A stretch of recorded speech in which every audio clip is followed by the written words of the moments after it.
Sunrisers and the Blaze in the Rachael Heyhoe Flint Trophy as the players make their way onto the field. News from the toss: Sunrisers captain Grace Scrivens won the toss for the third successive game, and the Sunrisers will be bowling first. Go through the team news for you as they make their way out to the middle. Grace Scrivens, Ariana Dowse, Cordelia Griffith, Jodie Grucock, Maddie Villiers, Amara Carr, Flo Miller, Joe Gardner, Nick Hancock, Esme McGregor, and Kate Kopak for the Sunrisers. So unchanged following the game up at Old Trafford in the week. The Blaze, a few changes. Opening the batting will be Marie Kelly and Teresa Graves, Daisy Mullen, Ella Claridge, Nadine de Klerk, Sarah Glenn, Kirsty Gordon, Beth Gammon, Lucy Hyam, Grace Ballinger, and Cassidy McCarthy.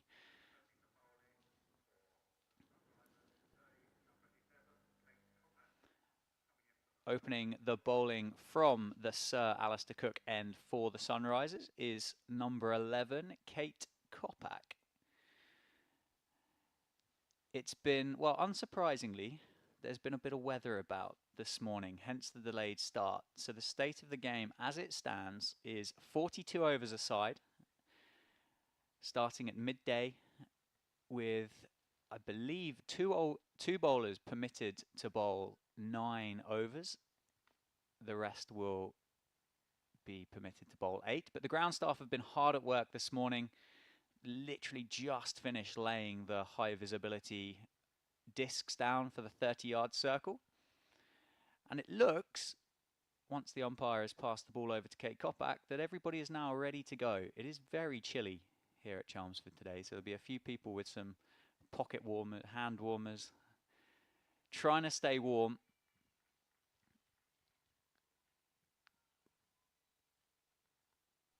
Kate Kopak in to bowl to Marie Kelly, and as I say that, Kate Kopak is not in to bowl to Marie Kelly. Full start, ladies and gentlemen. Hold your horses. The weather is set dry. Fair would be, well, too kind really, but it is set dry for the foreseeable. Kate Kopak into bowl. Nice and full start from the Sunrisers opener, and it's a dot ball into the leg side, picked up by Maddie Villiers doing the fielding in at mid-wicket. One slip in place for the Sunrisers, that is Ariana Dowse. There is a point, a cover point, cover, mid-off, mid-on, mid-wicket, and a deep backward square, and a third, and a deep third. Tucked into the leg side, and that'll be the first runs of the morning. They take on Maddie Villiers in at mid-wicket, and Marie Kelly gets through. Off the mark, 1 run added. First runs of the day.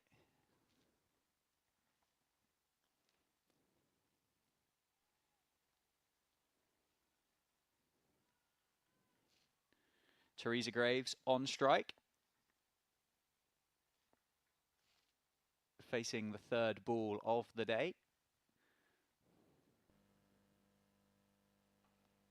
And that's defended into the offside. Both teams coming off the back of defeats in round 2 of the Rachael Heyhoe Flint Trophy. So both teams looking to bounce back. Good start to the year for the Sunrisers was a win down at Cardiff against Western Storm.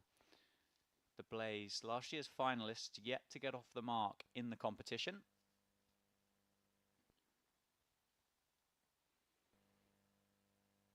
That's slightly down the leg side, leg stump tucked in to the leg side, and that's going to be tidied up on the boundary. So 2 more added to the score, and Teresa Graves gets off the mark with a couple of runs down to deep mid-wicket.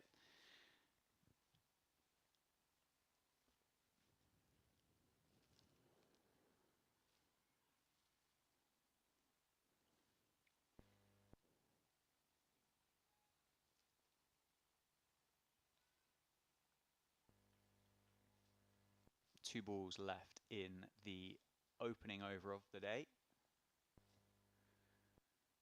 And that is back on line from Kopak, defended back down the pitch. Plenty of encouragement out there for the Sunrisers opener. I I'm sure that's genuine encouragement and an element of trying to stay warm as well. As I say, it's about 6 or 7 degrees here at Chelmsford at the moment. It doesn't feel like the end of April, that is for sure. And a dot ball to finish. 3 runs off the first over.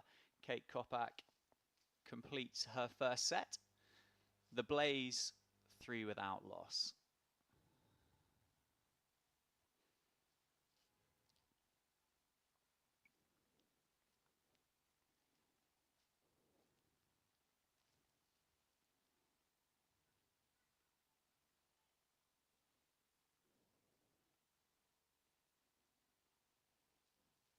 So if we take a look at the table, the Sunrisers currently sit in 6th place with 5 points, having 1 win and 1 defeat from their opening 2 games. That 1 win coming against Western Storm in Cardiff on the opening day, and the defeat on Wednesday against the Thunder at Old Trafford. The Blaze currently rock bottom of the table, played 2 and lost 2, most recently against the South East Stars on the Wednesday. And Australian overseas for the Sunrisers, Nick Hancock will open the bowling from the Graham Gooch end at Chelmsford today. And that's shape away, and it's nicked, and that's Cordelia Griffith just gone in there at second slip and unfortunately puts it down, puts the early chance down.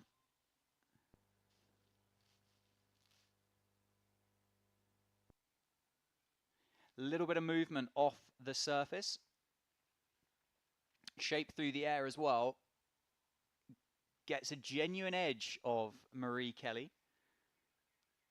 And Cordelia Griffith, who's been put in there at second slip, just to strengthen that cordon, can't hold on.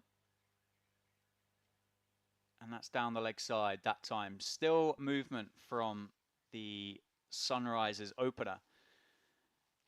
But the line just slightly wayward.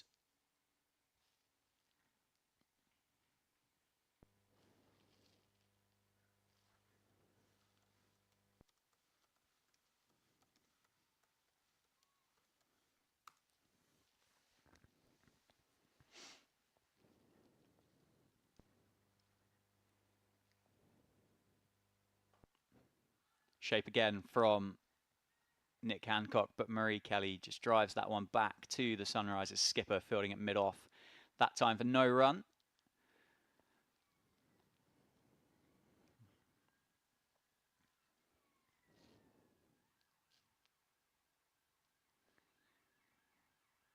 Potential change in the field or a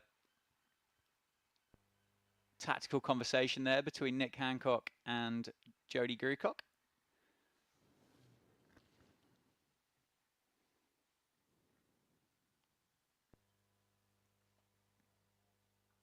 And again, on that 4th stump line, that's cut away by Marie Kelly down to Kate Kopak, who's doing the fielding at deep 3rd. Rotate the strike. Marie Kelly adds another run to her tally. The Blaze now 5 without loss after 1.5 overs.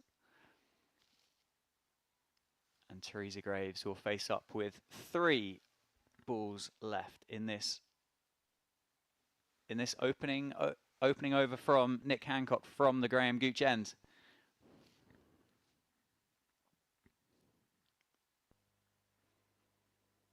And that shape away from the right-hander. Tidily taken by Amara Carr behind the stumps. Encouragement for the seamer to see that movement early on this morning. The overheads are, well, they're complementary to seam bowling right now. The pitch certainly has a tinge of green as you look at it out of the commentary box window. And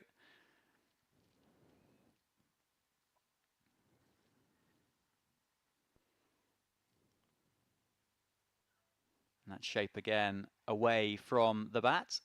Tidied up by Amara Carr. The 2 slips are Ariana Dowse at first and Cordelia Griffiths at second.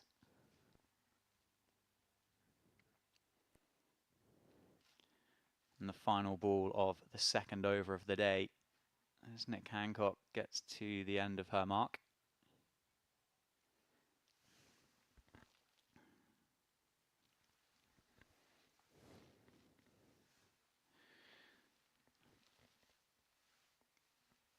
Currently a very tight offside field, point and cover point very close together for that movement away from the right-hander, and it carries again. There's a big swing from Teresa Graves, that time through to the wicket-keeper Amara Carr.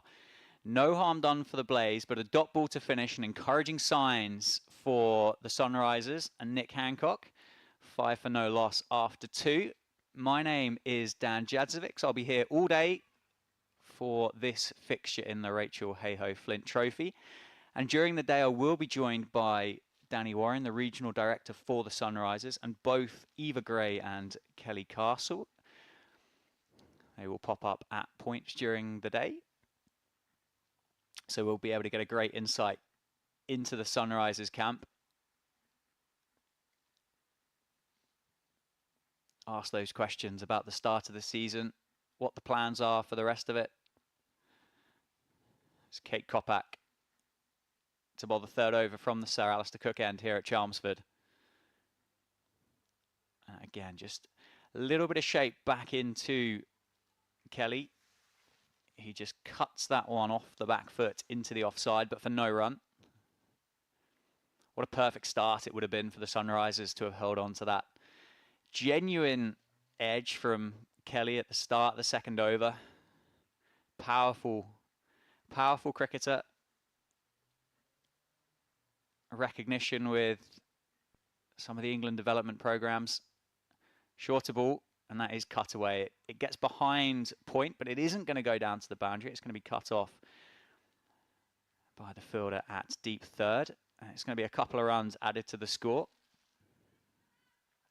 That's Esme McGregor down on the boundary.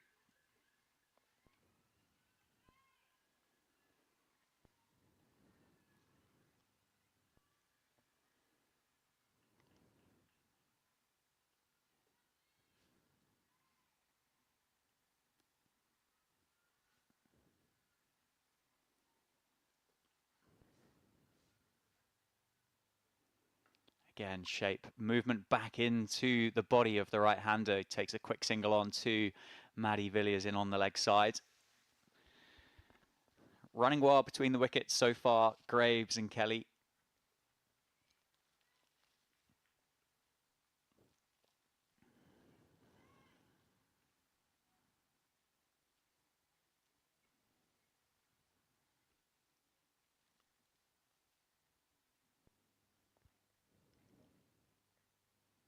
And again, shape back in swing, and a little bit of movement off the pitch for Kate Kopak as well, as that's defended into the leg side by Teresa Graves. Last time out for the Blaze was at Edgbaston on Wednesday against the Central Sparks.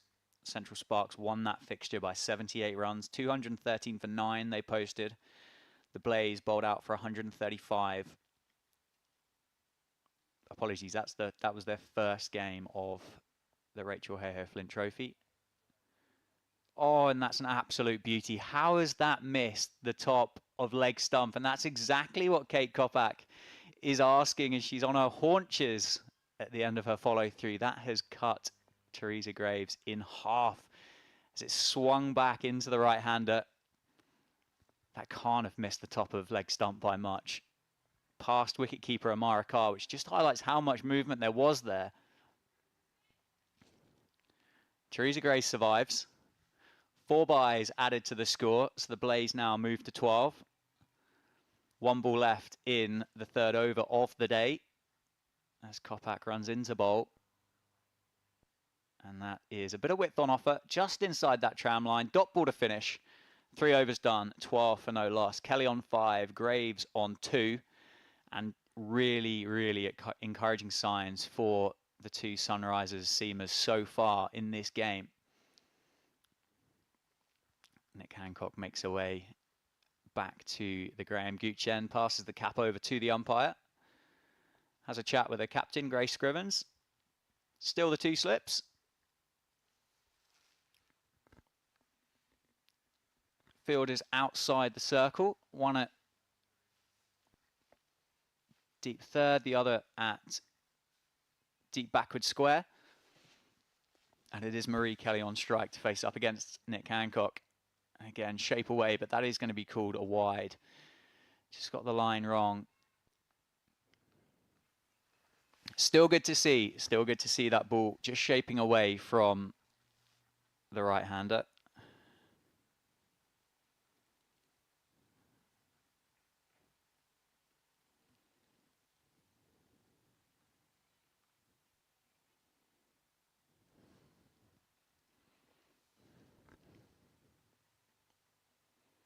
Oh, and it's gone. It's come back the other way. There's a gate left by Marie Kelly, and Nick Hancock delivers that ball straight through it, hits the top of off stump. And the Blaze opener, who's had a tough start to the 2024, is dismissed for 5. Encouraging signs for the Sunrisers. They've made it pay, and they've got the Blaze 1 down for 13. Great bit of bowling by Nick Hancock. Everything up to that delivery is shaped away from the right-hander. That one, the unkind set's held its line. It's nipped back in towards Kelly and left enough of a room to get a cricket ball through the gap, top of off stump, and the Sunrisers get the breakthrough in the 3rd over. So they won the toss. They chose to bowl first. And so far, the right decision for the home team. New batter to the crease for the Blaze is Daisy Mullen, batting at number 3. She walks out to the middle to join her batting partner, Teresa Graves, who is currently 2 not out, having faced 10 balls.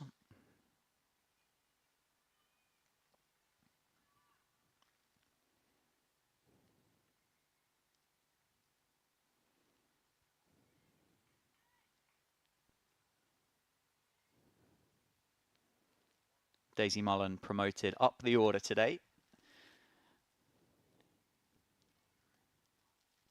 Batting at number 7 on Wednesday at Leicester against the South East Stars. Made 21 runs so far this summer with a high score of 18. That came in the first game. On strike. Facing up against the Sunrisers overseas, Nick Hancock, who's got this cricket ball to do plenty so far in the early stages of the game, and that's pitched up on the money and just semi-driven out into the covers. Flo Miller tidying up. Dot ball to start for Daisy Mullen.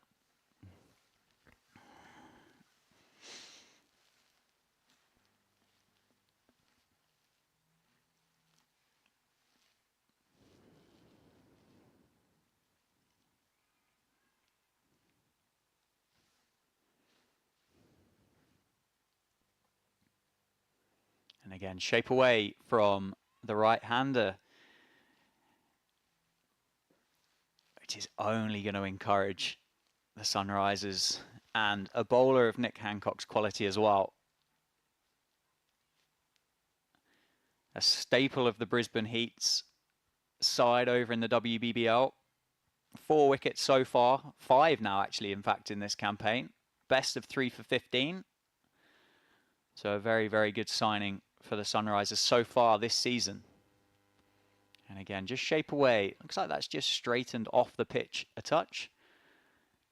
I've got the benefit here of pretty much sitting right behind the bowler's arm at the Sir Alistair Cook end today. So as long as I don't get my lefts and rights mixed up, I should be pretty well placed to call whether the ball's swinging in or swinging away or seaming in and out.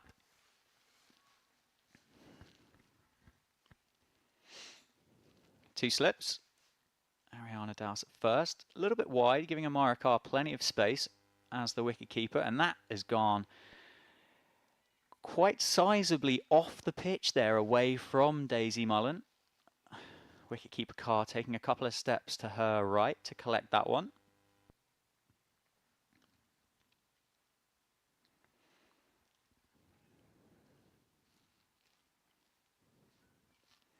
$13 for 1 off 3.5 overs. Last ball of Nick Hancock's second.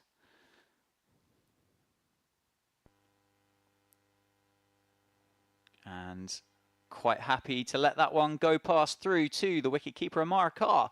It was a practice cut shot afterwards and potentially would have been played later on in an innings, but at the moment, quite happy to be watchful, Daisy Mullen.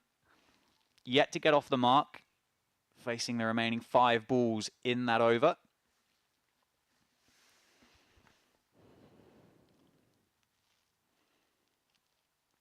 Kate Kopak to continue from the Sir Alistair Cook end. And Teresa Graves will be on strike for the Blaze.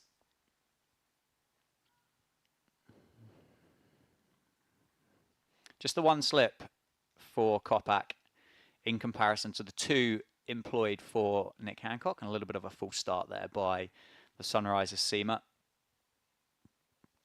Just gathers her thoughts, gets to the end of her mark and makes her way in to bowl her 3rd over. And again, it's on the money. It's chipped aerially. Oh, I don't know whether that's carried or not. It was a terrific effort by Villiers in at mid-wicket. Full-length dive on one of the practice strips.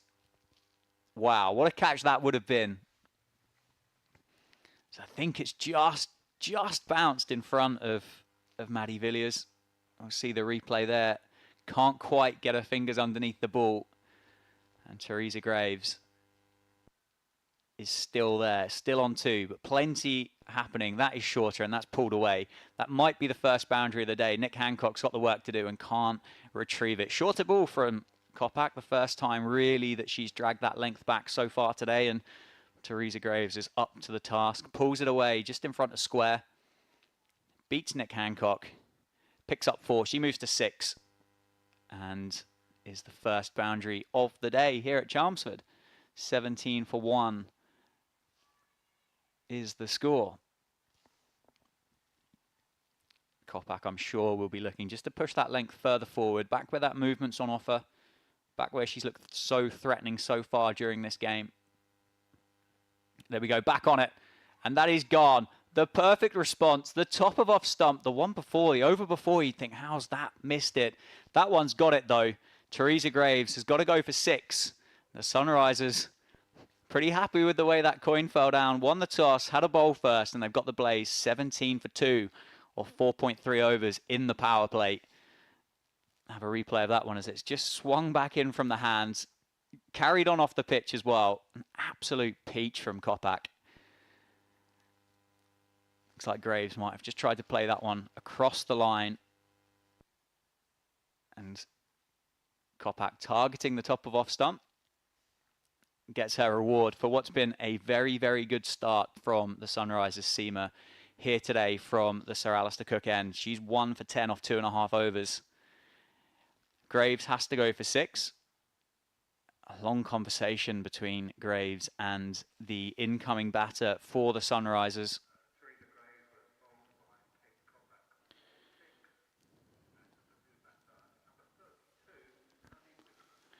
And it will be the Blazers overseas. Nadine de Klerk will be batting at number 4. I'm sure Teresa Graves has just passed on the advice of what's been going on out in the middle. I suspect plenty might have been the short summary. It's been a tough start for the Blaze. There has been loads on offer for the Sunrisers so far this afternoon at the start of this game.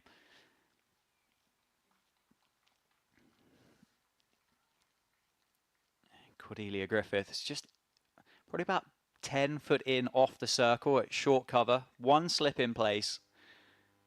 And Kopak gets a genuine edge first up from Nadine de Klerk, who plays it well. Plays it down, soft hands, wide of Ariana Douse at first slip. And comfortably gets off the mark with a single. Gets down the other end. So Daisy Mullen will have 2 balls to contend with from Kate Kopak at the end of her 3rd over. And it looks like there is going to be a fielding change. Kate Kopak's going to be rewarded with a second slip here. Cordelia Griffith makes her way in to strengthen the cordon. Grace Scrivens just having a chat with Kopak at the end of her mark, saying to Daisy Mullen, cover is wide open for you if you'd like to have a drive. And you do that with peril, with the amount of movement that Kopak's had so far this morning. It's down the leg side and it's flicked away.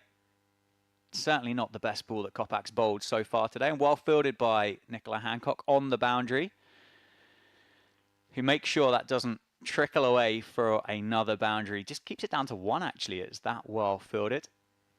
So Nadine de Klerk will be back on strike.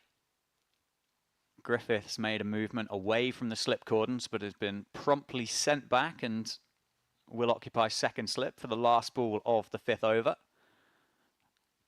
First and a second slip. Deep third has just gone wider as well with the addition, and cover is still wide open for Nadine de Klerk. And it's full and it's straight and it's well defended back to the bowler by the South African overseas. Successful over for the Sunrisers. 5 overs done, 19 for 2, the Blaze. What a start for the home team. They could not have asked for a better one.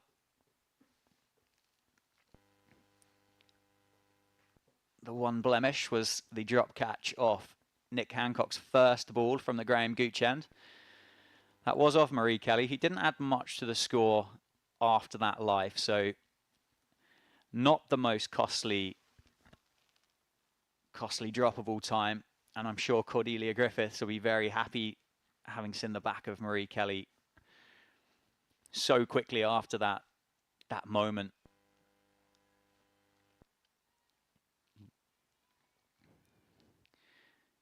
Daisy Mullen will be on strike. Nick Hancock from the Graham Gooch end. 2 slips in place. Short mid-wicket, Maddie Villiers, who so nearly picked up a wonderful catch a couple of overs before. That's full, and it's still just shaping away from Mullen, who plays a nice off drive down the ground. Times it well, but straight at the Sunrisers captain, Grace Scrivens. Nadine de Klerk, high score of 43 so far this year. Couple of wickets as well. So we'll see her later on during the game as well. Another very, very good signing for the Blaze and for the competition.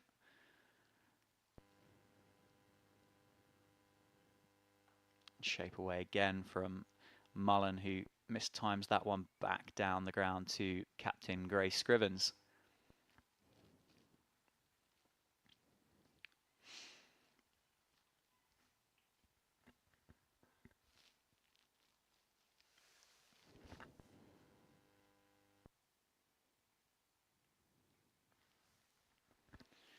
I think we were the last game starting in the Rachael Heyhoe Flint Trophy today. I think the other games around the country managed to get away on time. Again, just left alone that time through to Amara Carr. Tidied up by the Sunrisers wicketkeeper, and watchful so far by Daisy Mullen, who is 1 off 9. 3 balls gone in the 6th over. I think with the start that the Sunrisers have had, it would be wise for the Blaze just to consolidate a touch here.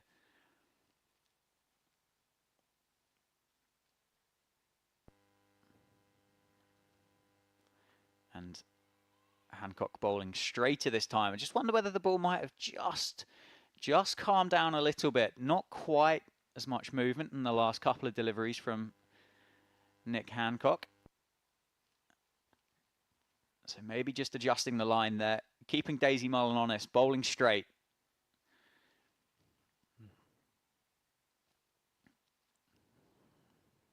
Still enough movement to warrant the 2 slips though.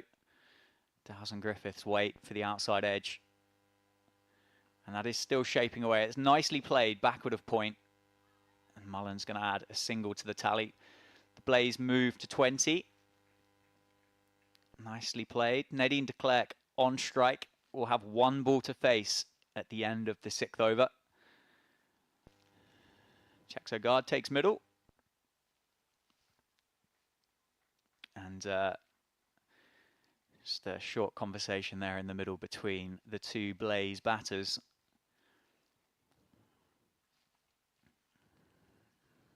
Last ball of the 6th over. And again, it's a big drive by Nadine de Klerk back to Nick Hancock, who picks the ball up off her own bowling. It wasn't timed, but the intent was certainly there from the South African overseas. 6 overs done, 20 for 2. Daisy Mullen on 2, Nadine de Klerk on 1. As I say, the game has been reduced by 8 overs aside, so we've got 36 overs remaining in the innings, reduced down to 42 overs per side. And by all accounts, it might not look like it out the window, but the weather forecast is dry, at least until a little bit later this afternoon. So hopefully we get this game on and complete down here at Chelmsford. Scrivens and Kopak persisting with the 2 slips. Daisy Mullen on strike, 2 off 11. And it's full, and it is just squared up slightly by Mullen, who plays it well. Soft hands down into the ground, and it runs down to Esme McGregor, who's doing the fielding at deep third for the Sunrisers. Rotates the strike, gets down the other end. And Nadine de Klerk will have the job to do against Kate Kopak. Kopak 1 for 12 so far, 1 for 13 in fact.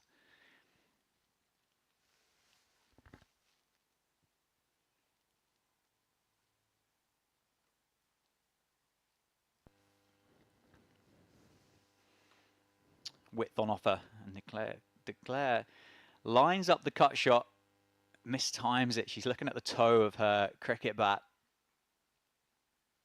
Potentially feels like she's missed out on a bit of width there from Kopak. But it certainly so far feels like it's been a challenging pitch to time the cricket ball on. Not much really has left that 30-yard circle. We've had one boundary. Well, one boundary off the bat. We did have the 4 byes as well. And a shorter ball, which de Klerk is up to. Defends off the back foot, back to the bowler. Kopak this morning, or this afternoon, just picked up her 3rd wicket of the Rachael Heyhoe Flint Trophy so far this summer.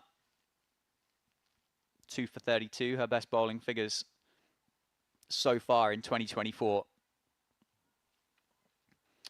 Slight change in the field. Cordelia Griffiths has gone wider, almost to a gully position. She's very close. 1 slip in place, and it's over pitched. It's down the leg side. Almost Yorker slightly gets the line wrong, and it's going to be 4 runs off the bat. Nadine de Klerk just capitalises it on a loose delivery from Kopak. Gets her first boundary, moves the Blaze to 25-2. Good idea. Get the Yorker up there, just couldn't quite get the angle right. And with the movement that we've seen so far during the day, it's just continued to shape down the leg side, which a cricketer of Nadine de Klerk's quality is not going to miss out on. And particularly on a pitch where runs have been hard to come by so far in this game. You see how wet it's been as well. Maddie Villiers there furiously drying the ball with the towel before giving it back to Kate Kopak. And that's just squared up again a little bit. Movement into the body of Nadine de Klerk, who plays it well, plays it with soft hands, down into that slip cordon.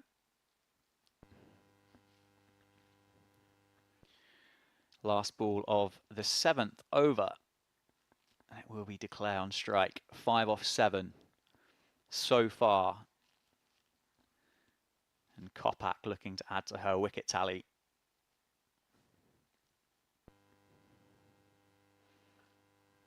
And defended into the offside. So a dot ball to finish. 7 overs have been bowled. 25 for 2, the score. Daisy Mullen on 3. Nadine de Klerk on 5. And Kate Kopak 1 for 17 off 4 overs.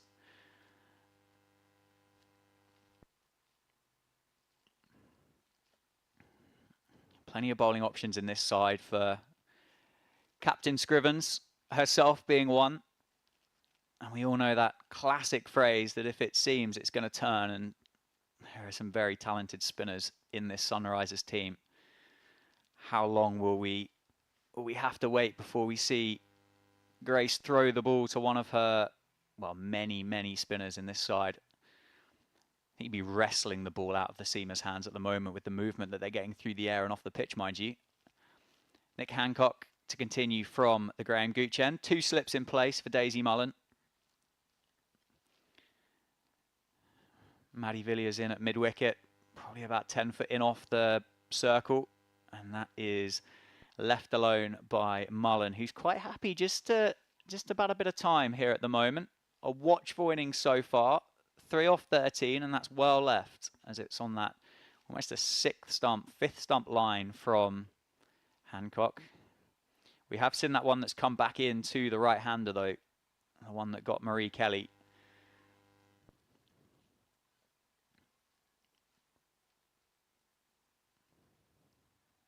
Two slips in place.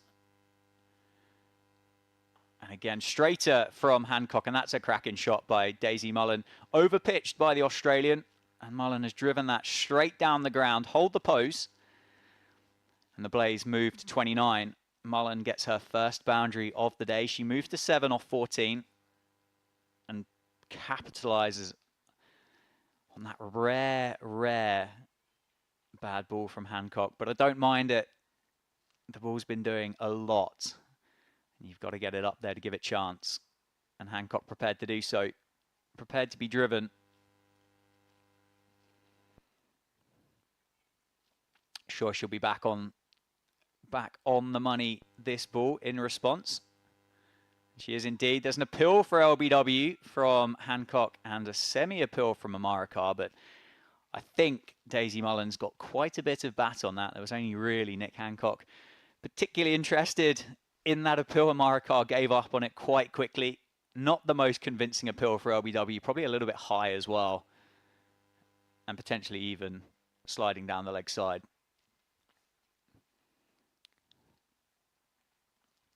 But a good appeal nonetheless. Enthusiasm from the Australian.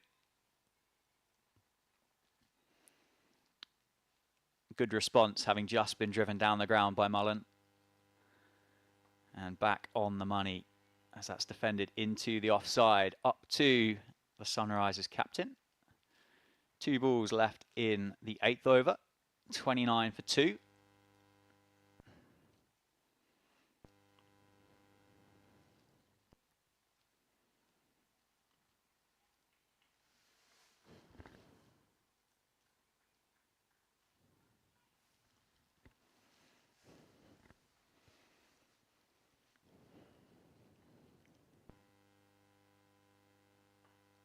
Again, Hancock on that 4th stump line, keeping Mullen honest. And Mullen, at the moment, quite happy to settle in here. Got a rebuilding job for her team, having lost those 2 quick wickets at the start of this game. 29 for 2. It's getting towards the end of the 8th over. 1 ball left in the 8th. Hancock to the end of her mark from the Graham Gooch end. And it's driven down the ground. Inside half of the bat takes on Jo Gardner. And she's diving for a ground at the end. Gardner makes great effort to get around and pick that one up. And yeah, big dive from Daisy Mullen. She gets through, takes the score to 30. She moves to 8 and will take the strike. Certainly gets the inside half of the bat. We'll get a replay there. Oh, it would have been close, but I think Mullen would have made her ground.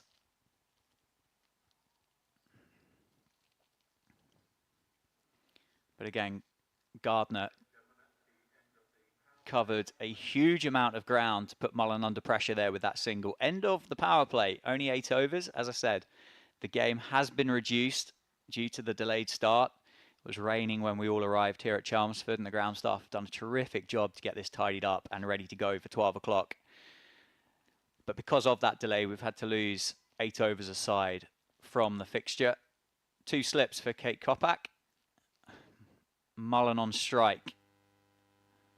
And it's chipped straight up in the air by Mullen, who's frustrated with herself. As I say, she's been watchful so far. Looks like Mullen might just be rolling the fingers over the top of the ball there. It looks like I've got some visitors as well.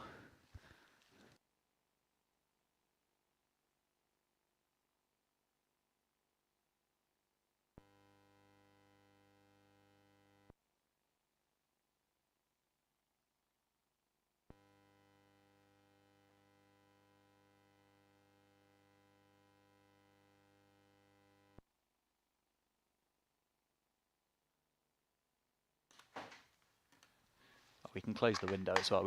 We definitely don't need that open. I'm joined by Kelly Castle. Hello, how are you? Hello, I'm good, thank you. How are you? Yeah, not too bad, not too bad. You come up for a bit of warmth? Yeah, it is very cold. There's a few people sat sort of in the dugout. The dugout isn't even open yet. It's not actually summer yet, so there's a few chairs sort of just next to it. Yeah, well, there's an appeal for LBW. I think it might be sliding. Umpire says no. Much more enthusiastic than the Nick Hancock appeal from the over before. Decent start today, though. Yeah, really good start. I was actually talking to Nick before she went out, and she said that she was really up for, like, she felt like today was her day, and I think you can probably see that from her first ball, really. So, but both of them have started really, really well. The ball's moving about a bit as well, so a really good start. Yeah, it's been doing plenty. A good toss to win for sure, as that one is down the leg side. I think that's going to be a leg by as Ariana Dowse tidies up from first slip. How's your winter been? How's I think you're recovering from an injury, aren't you? Yeah, I am so close. I'm nearly at the end of the injury, or my rehab. So, yeah, I did that back in the end of January. Really, really silly. I honestly wish it was a better story, but it's not. And I literally was doing some sprint stuff and tripped over the little hurdles, basically. Ouch. In front of everyone as well. Oh, so of course it was in front of the whole team. Yeah, it was one of those moments, not my finest. Shorter ball and cut away into the offside to Flo Miller, who tidies that one up for a dot ball. So yeah, it was one of those moments actually where, you know, when you're a kid and you fall over and you stand back up, you think, yeah, I'm fine. It was one of those moments, sort of, yeah, I'm fine, and then I just was not fine. But yeah, it's been a bit of a long process, but yeah, on the mend and really sort of itching to get back out, really, and be around the girls and be around the team. So yeah. Yeah, a frustrating start to the year, no doubt. Have you got they're going to take on Flo Miller there for a quick single. I think Mullen might have been struggling for a ground there. We'll get a replay. But I think she might have been close. Flo is quick as well. Probably taking on the quickest fielder, I reckon. Just had one stump to aim at, which probably went in Mullen's favour. End of the over, and the score is 33 for 2. I think with the ball, with the movement that the Sunrisers have got from the ball, do you think they'll be thinking could have done with another one here, or do you think the team will be pretty happy with 2 on the board? I think they'll be happy, but I think probably looking for, if they got another one, I think they'd be really stuck in. Yeah. Yeah, as you say, especially with the ball moving around as much as it is. So I think if we can just get another quick one here in the next couple of overs, I think we'll be well on top. Yeah, it's been tough going. But these two for the Blaze, just rebuilding slowly together. Mullen 8 off 22, Declare 6 off 10. Mullen quite happy to play the anchor role at the moment. Oh, and that's a big drive from Nadine de Klerk through to Amara Carr. That'd be quite a nice one to pick up as the third wicket. Hey. Yeah, definitely. I think she's probably quite a key player for them now. She's quite good at just sort of grinding out and being. She wants to be aggressive, but also just grinding out and sort of sticking in. So I think as well, like, I guess after their game the other day, they'll be wanting to not have a repeat, really, won't they? So.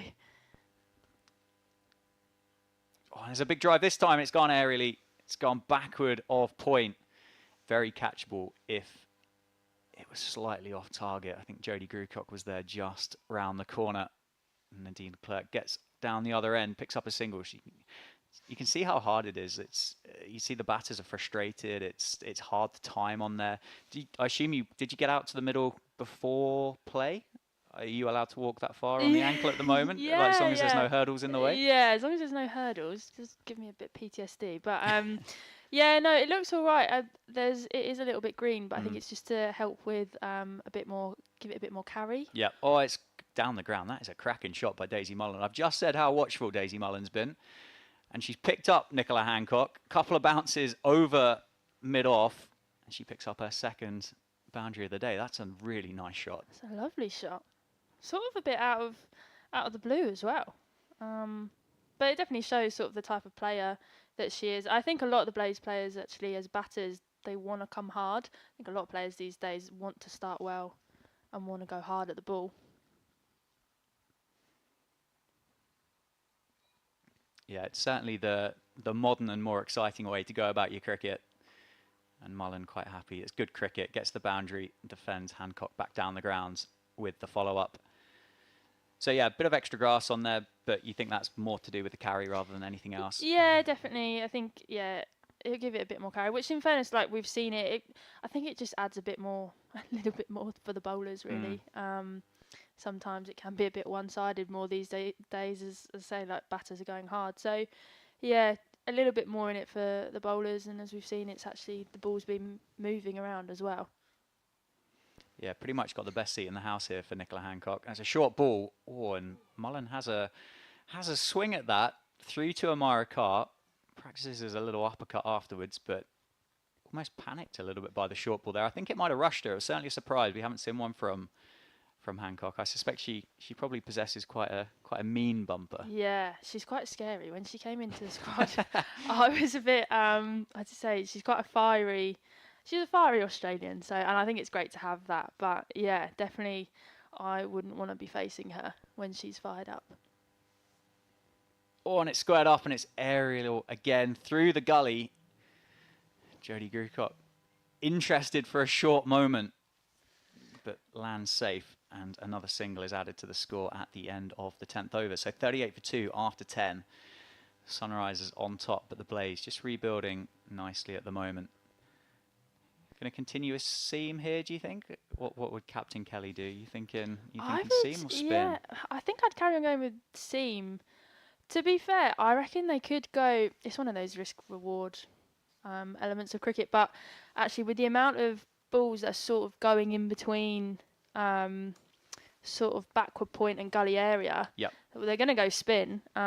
Golden arm, Jodie Grucock, to be fair. So it was either going with another seamer or bringing on Jode. She does tend to take a lot of wickets.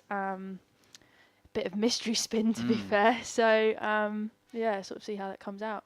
Yeah, a bit of leg spin. 4 wickets so far in the tournament. 3 for 28. Best figures for the leg spinner. She seems to just come on in sort of the areas of when to just break a partnership. I think a lot of players are not really too sure how to play her, whether it's going to turn or if it's going to skid on a bit. So she's quite key in terms of just breaking a bit of a partnership. So it'll be interesting to see how she goes today. I guess as well, being England under-19s, not played as many games. Maybe the players aren't as aware of what skill set that she possesses as yet. Yeah, definitely. Starts there with a bit of width on offer, and it's cut to Miller. It's a dot ball. I guess the more that you end up playing against somebody, the more familiar you get. You kind of go, oh yeah, got a good googly, so I'm going to watch out for that one. And yeah, definitely. Plenty of flight on offer through to wicketkeeper Carr. Suspect there probably will be a bit of turn with that grass that's on there. It seemed about, so it'd be a surprise if it didn't turn. Yeah, I think it's probably see how this over goes and see if there is any turn, whether they bring on an off spinner, maybe Maddie coming on from the other end. But I think maybe see how this goes. But I actually think seam could be a really good option to just keep going with that for today. That's cut away. Oh, it's a misfield by Miller at cover, just on the 30-yard circle. It's going to be 1 run added, so not a huge mistake there, but she'll be disappointed to let that one go through. I think without kind of talking about complete cliches, but it is quite cloudy. Yes. The pitch is a touch green. You would kind of expect to go. There's a bit of seam movement on offer here. Exactly. But yeah, I can imagine Scribs bringing on Jodie as like, let's see how it goes. As I say, she is a bit of a golden arm, or has been. So see how she goes. Yeah, and that one has just turned back into Nadine de Klerk, who cuts it away. Flo Miller tidies up that time, so a dot ball there.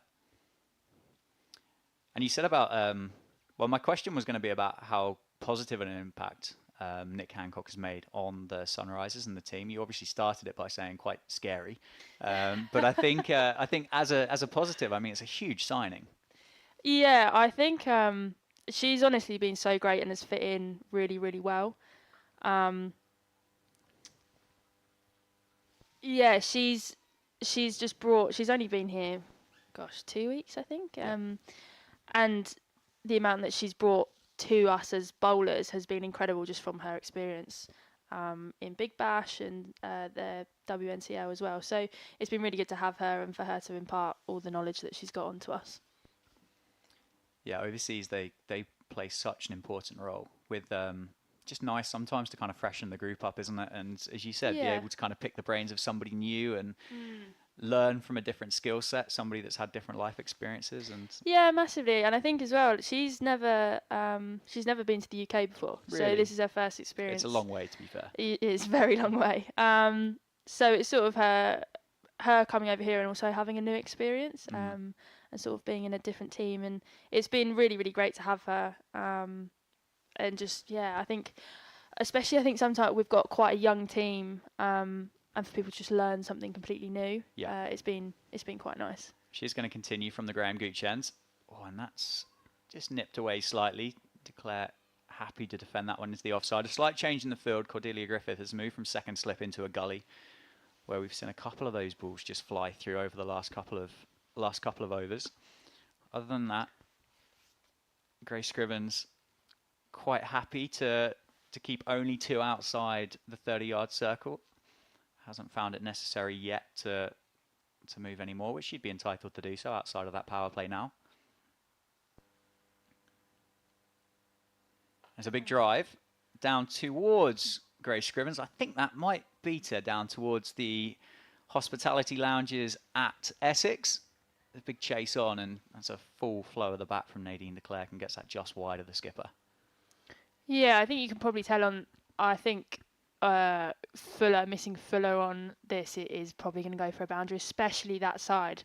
Boundaries that side of the ground is quite short, so anything full, people are going to throw their hands at. As I said, someone like Nadine de Klerk is going to come hard at the ball. Yeah, and that's come back in towards the South African, who drops it into the leg side.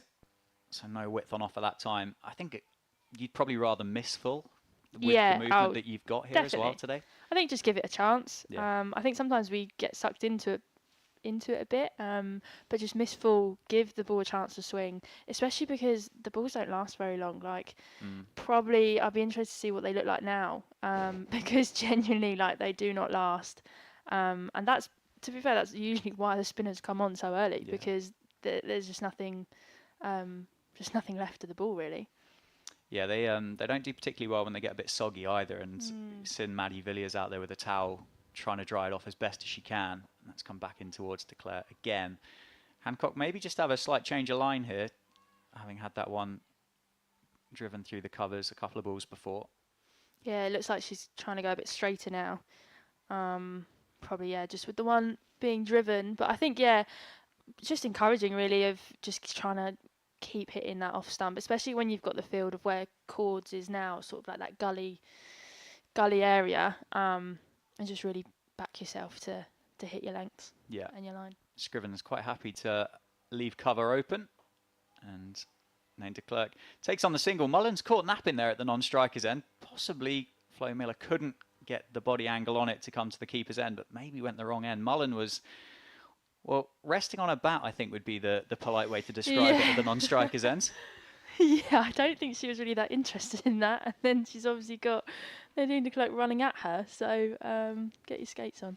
Would have been difficult, I think, for Miller to have got that down to Amara Carr, though, I think. Oh, definitely, from that angle. In the end, it was a good single by de Klerk. Last ball of Nick Hancock's 6th over. And again, just straighter. I think Mullen's going to pick up a leg by here as Amara Carr does the fielding. So what's the recovery of a broken ankle like for a professional cricketer? Don't say boring. Well, I spent. Actually, fortunately, it wasn't broken. It was just a lot of ligament damage. Okay.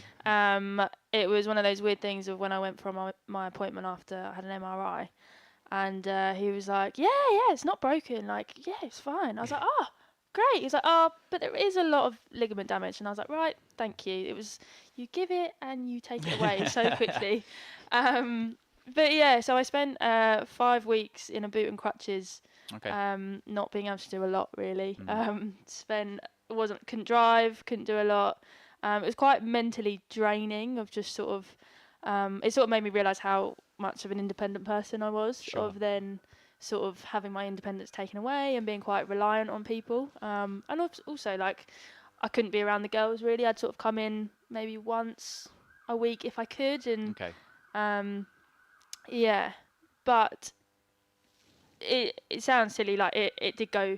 Now I think about it, at the time I thought it was going incredibly slowly, but yeah, it went quite quick, and it's actually, again, sort of, it's one of those blessings and a curse of, like, nobody wants to get injured, but it was quite nice to.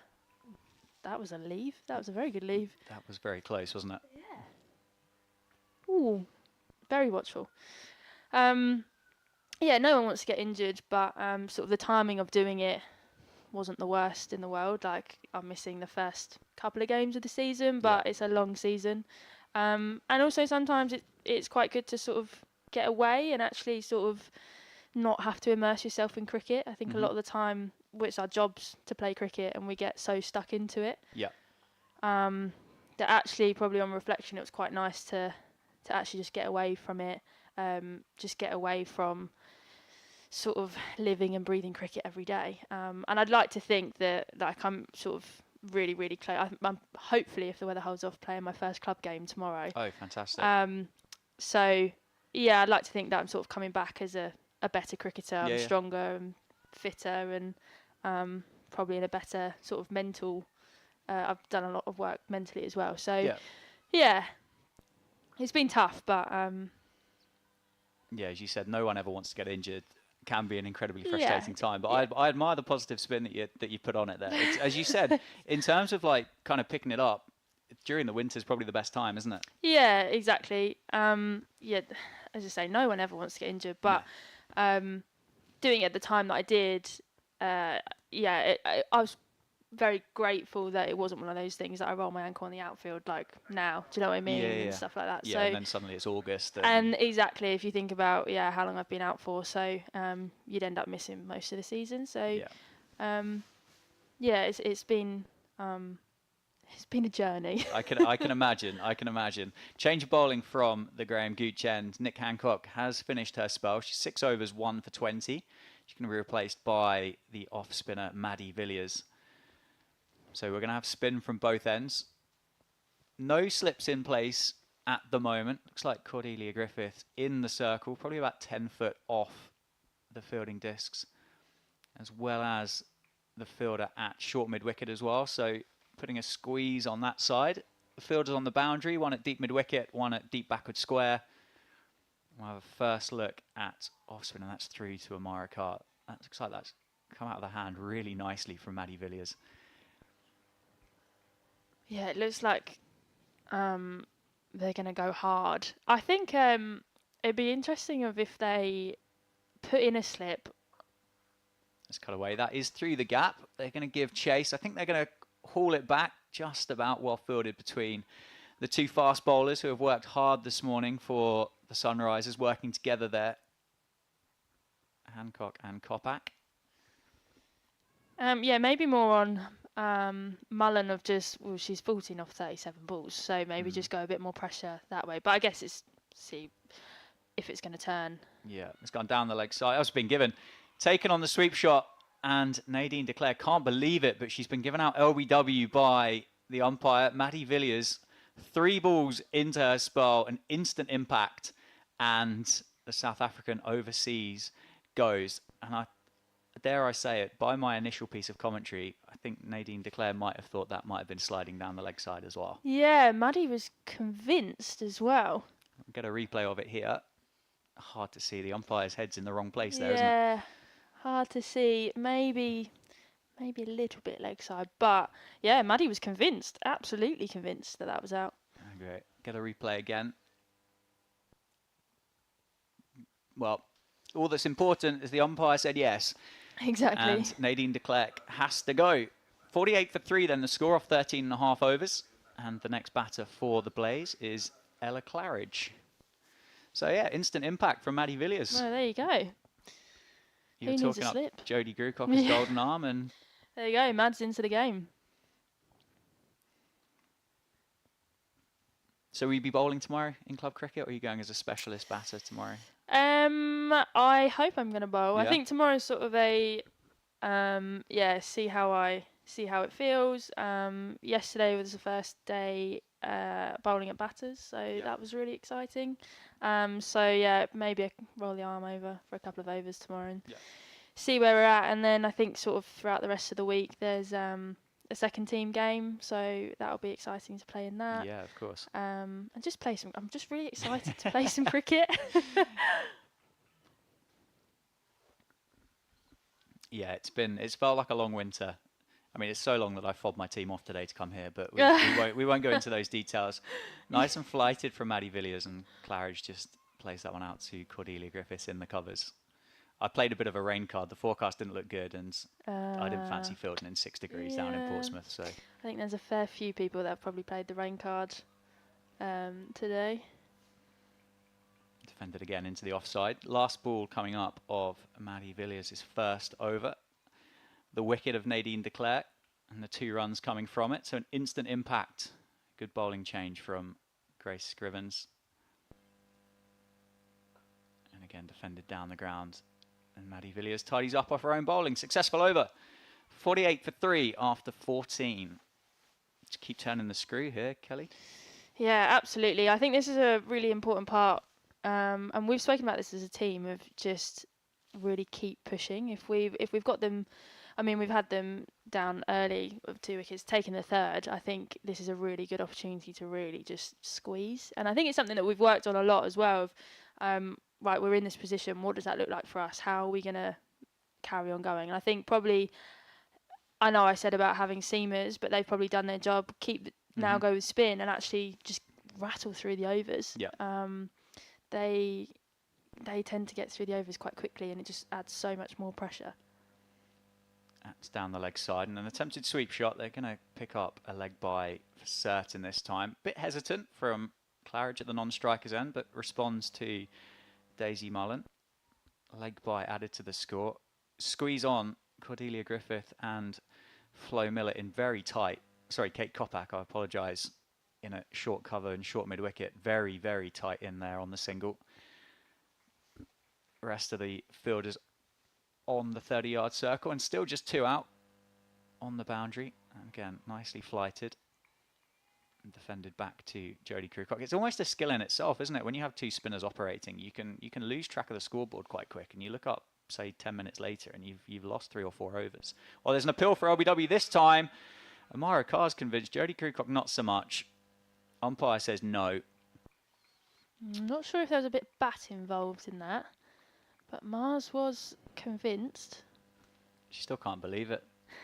The hands are firmly affixed to Amara Carr's head there in disbelief. A nice turn from Jodie away from the right-hander. It's so hard to tell when you're this far away whether there was a bit of bat on that or not. And yeah. I'd almost say with obviously the orthodox leg spinner, it didn't look like a bad appeal. That's inside half of the bat. That's going to be Kate Kopak to tidy up in at short mid-wicket, and a good diving stop by Amara Carr behind the stumps. I think the thing I love about Mars is that even from here, up here in the commentary box, you can always see a smile on her face. Absolutely. Always. That's down the leg side. It's going to be a wide. Well tidied up again. Covers good ground to get down the leg side. And I think that kind of emotion just resonates. It must do with your teammates. If you've got somebody under the lid as a wicketkeeper who's prepared to kind of act as a cheerleader for your team, which is kind of what a wicketkeeper's job is. It's almost the most important part of it, really. Yeah, she makes me laugh. She's not much of a talker in terms of, like, she's probably not going to talk to other batsmen, stuff like that. Yeah. But it's just her face. Like, I think we say as a squad, she's probably one of, like, the cutest humans. Like, if you mic'd her up, it would be so great just to hear what she says. Yeah. But I think having someone like her on the team is definitely like who's in the game constantly. And also the amount of knowledge that she's got as well. She's played the game for long enough. That's not me calling her old either, but she's just a great person to have on the team, and is definitely a real cheerleader of everyone. Yeah, and with so many spinners in this lineup as well, up to the stumps for a long period of time in these 50-over games. It's like there was a thought about a first slip there for a while, and Ariana Dowse has moved out to square leg instead. It's a bit of bounce actually from Maddie Villiers. It's well defended by Mullen, who's looked pretty organised here, 14 off 38.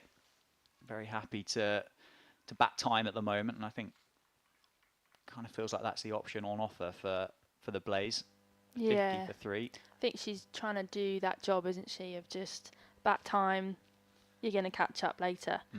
But I think probably we can still try and get on top of that and just remind her that she's 14 off 40 balls. There's a big appeal for LBW. I think it's gone. Oh, it's gone straight through. There's no appeal for LBW. It's gone through Daisy Mullen. Might have come off the pad, I think. And she's got to go. She's gone for 14 off 40. Maddie Villiers gets her second, and the Blaze are now 4 down for 50. So maybe that little word from the commentary box of just remind her that she's 14 off 39. I just reminded her. I mean, if she has an earpiece in, there you go. What a start for the Sunrisers. Have not let the Blaze settle in this game at all. Great opening partnership between Hancock and Kopak, picking up 2 wickets. Hancock getting a genuine edge, which went down off Marie Kelly at second slip. And we're going to have, 2 batters yet to get off the mark now. Sarah Glenn, England international, makes her way out to the middle. Didn't have the best time of her first game back for the Blaze last week. But she's got a wealth of experience. And I think the Blaze will be looking towards Sarah Glenn here to steady the ship for them and take this score forward. Yeah, she's just come back from concussion, hasn't she? I think. She has, yeah. She's had multiple, hasn't she, in her career? I think. So yeah, I think actually just hearing through the grapevine, I think there's been quite a few injuries, and quite a few concussion this winter. Ari has just sort of was just cleared for the start of the season because she was coming back from concussion. Oh, that's bounce from Maddie Villiers, and Glenn's just had a little poke at that as it's gone past through to Amara Carr. That'll encourage the Sunrisers and Maddie Villiers no ends. Absolutely. Oh, and that's gone through again. That might have kept a little bit low there, but again, Glenn quite happy to play at that one. I think, without trying to sound really old here, and I don't consider myself to be massively old, but I think the whole concussion thing is something that just highlights how much that game has changed in such a short period of time, and how important that particular injury is, and making sure that people are good and ready to go again before kind of rush back through. And probably quite similar to your ankle as well, I guess. Maybe a couple of years ago, 5 years ago, it might be a case of, get back out there, you'll be all right. Yeah, absolutely. I think, and that's a conversation actually that I've had with Ari, because where she's been injured and sort of actually just thinking about, you don't have to rush back, and you actually just take your time. So whenever we'd have conversations around, definitely for her around, do you have headaches? Like, that's okay. Like, take your time. Like, and as I say, like, doing it in the winter, the season is so long. It goes by in a flash, but actually, like. Yeah, well, there's an appeal for LBW again from Jodie Grucock. The umpire says no. Sunrisers field is pleading for a wicket. That was close. We'll get a replay. Of all the people that doesn't look that bothered about it, it's Jodie Grucock actually the one that kind of walks away just going, oh, well. Oh, that's her character. That's exactly what she's like. Everybody else is incensed that it's not been given. She's pleading with a smile on her face, like, please. Oh, and that's attempted cut shot. Probably too close to the body. Through to the wicket keeper. Claridge now 0 off 10. And this is tough. This is tough going for the Blaze. Oh, and it's come the other way and it's gone. The googly from Jodie Grucock goes through the defence of Ella Claridge. Middle and leg disturbs the bails, and, well, the Blaze are 5 down for 50. Wow. Spinners for the win. What do we know? Apparently nothing. Most people say it's an easy game sat from behind the boundary rope, but apparently spin to win today at Chelmsford is the way to go, and plenty of turn on offer for both Grewcock and Villiers. And yeah, I mean, what a start for the Sunrisers today down at Chelmsford. No, I'm going to say it's the hard work. I mean, the Seamers, they did a hard job at the start. They did. Let's not forget about them. Do you bowl seam by any chance, Kelly? I will big them up. They did the hard yards. But actually, no, I think all the bowlers who've bowled today have actually just bowled really well in partnerships. They've bowled well and they've bowled well together. So I think that's just really positive. Yeah, no, it's been superb from the Sunrisers, well led by their captain as well. Key bowling changes when required, and as you said, the two sets of bowlers have worked really well together. New batter for the Blaze is Kirsty Gordon, the captain. So about as experienced as a partnership as you're going to get with this Blaze lineup at the moment, both with international honours, both spin bowling all-rounders as well, Test cricketers, and they've got a lot of work to do.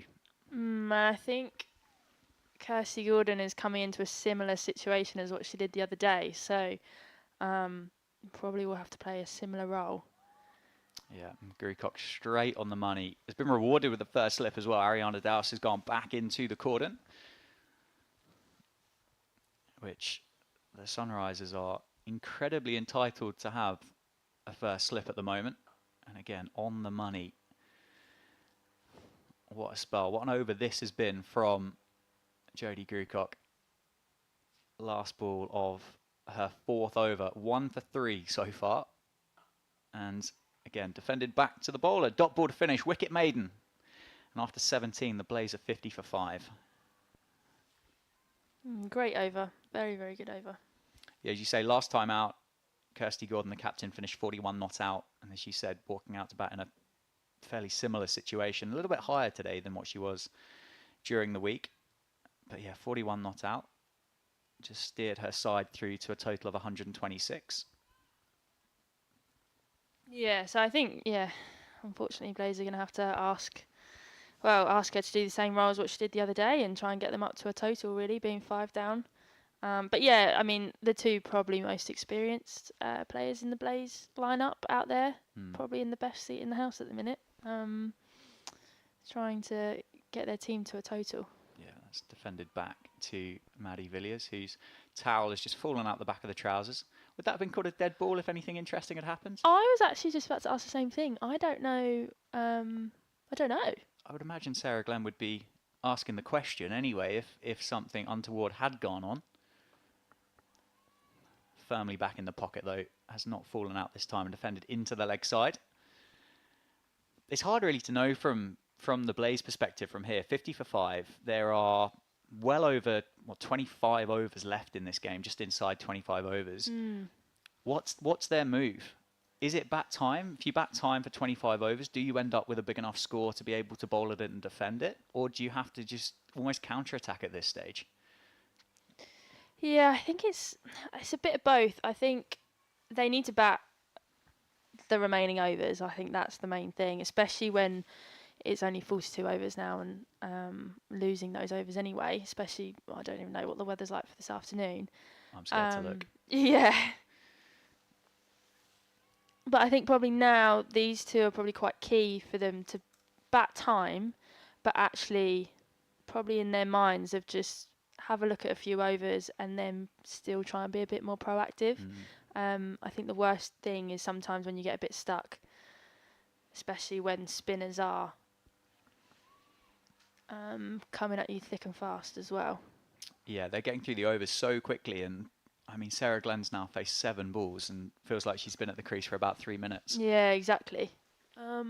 So yeah, I think they'll probably give it some time, but just their main thing is to bat the overs. Nice shot through the colours by Glenn, who picks up a single and gets off the mark. Not timed perfectly, but enough to pick the gap between the fielders there. 18 overs then have been bowled. And 51 for 5. And if you can, I don't know if there is an effects mic outside, but if you haven't just heard that, then Maddie Villiers has just picked up her 50th, or today has picked up her 50th wicket for the Sunrisers, and the first bowler to do so as well. Oh, that's fantastic. I think actually there's a few I've been seeing, not to do with wickets, but player appearances this year. There's quite a few players that are sort of getting to that 50th cap mark, which is so interesting in itself. Of thinking regional cricket's been going for what, 4 years? Yeah, 4 years now. And sort of players are only just now getting to the 50th mark. Yeah, well, you made a really good point, didn't you, about the season this year being long and a lot of cricket, and it is the longest season that you will have had as professional cricketers in this regional setup that's being adapted at the end of this year. But yeah, it's exciting that obviously all the guys have been rewarded with more cricket. Yeah, definitely. Year on year, more cricket keeps getting added, and I mean, we all want to play more cricket. So I think sometimes it seems that. Oh gosh, that's a sore one. There's an apology straight away from, as you say, the nicest cricketer, the nicest person in world cricket, Amara Carr.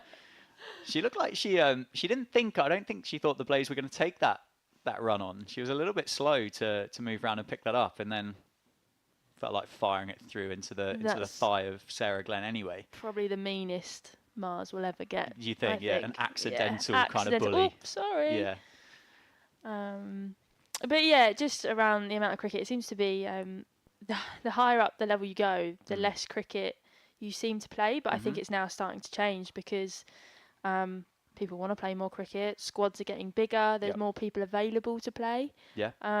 Rather than sort of relying on the 11 same people. So yeah, it's really exciting to just play more cricket. Yeah, absolutely right. I've just had that message come through. I'm not going to read it out because I don't want to. But obviously, you're welcome to stay for as long as you like. Or oh gosh, I don't know now. Now you put me. It's completely up to you. I won't take it personally. Don't worry.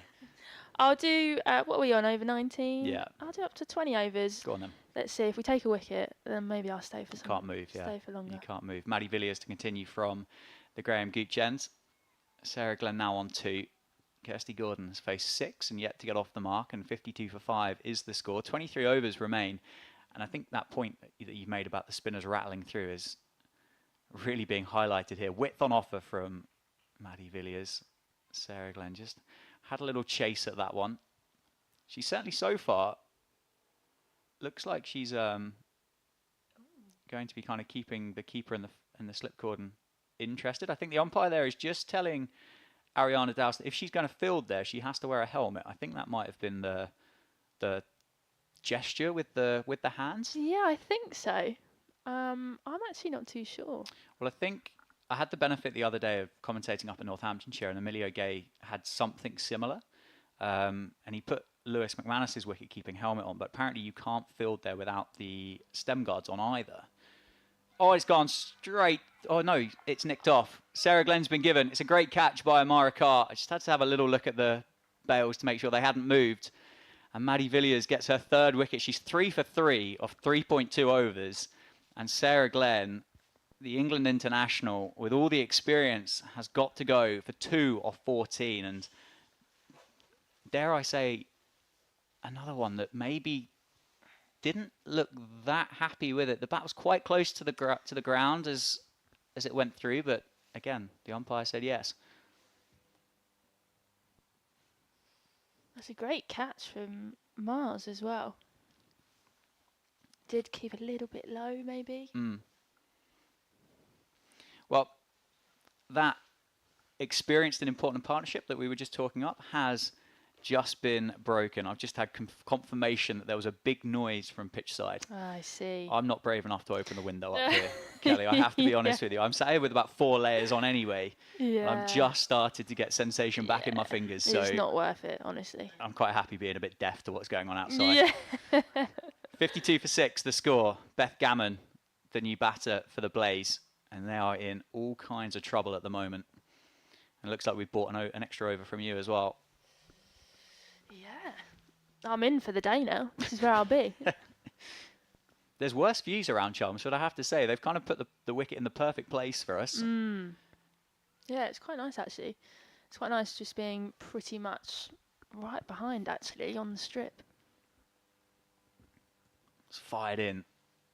Misses the line and is down the leg side. Beth Gammon, I think, is going to get off the mark straight away with a couple. Tucked around the corner.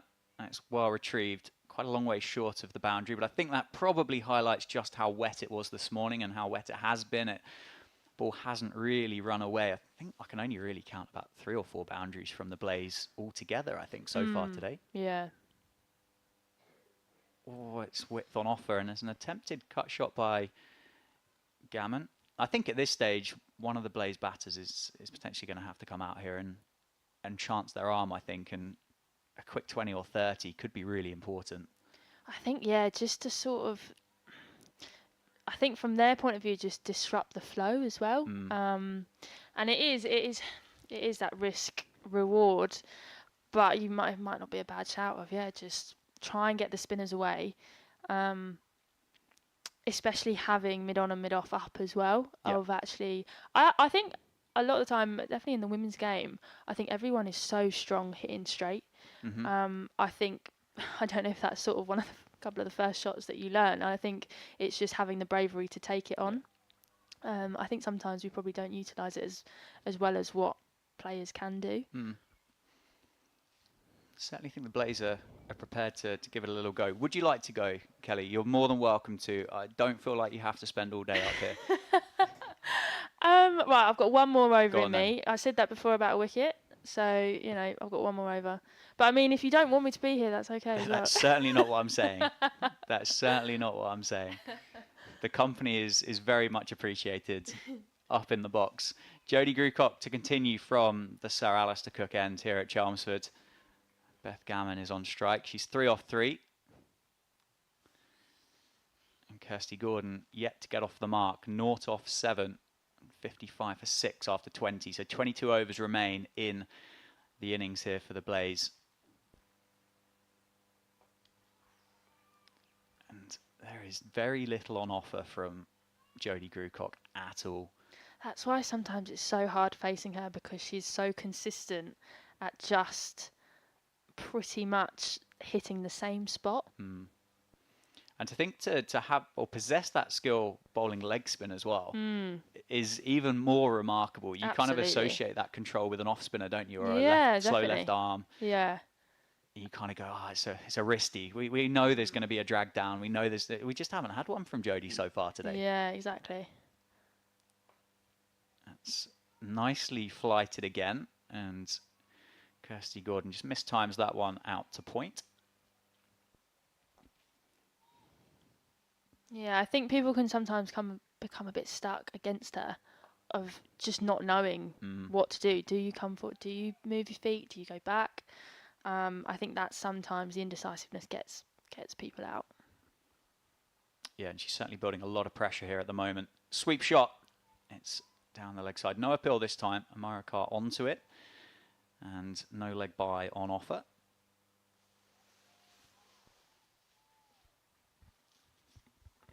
One ball left in Jodie Grucock's 6th over. And again, on the money. They're going to take on Jo Gardner. This is going to be a quick run. She's going to go keeper's end. And Gammon gets through. The throw just off target. And Amara Carr gets a glove on it to make sure there's no overthrows. Right, that's me. Thanks for popping up. No worries at all. It was lovely. Hopefully I've helped with your company. Absolutely, yeah. If you fancy popping up during the rest of the day, you're more than welcome. And obviously, good luck tomorrow. Hopefully, your game's on. Thank you very much. I hope so too. Take care. Thank you very much.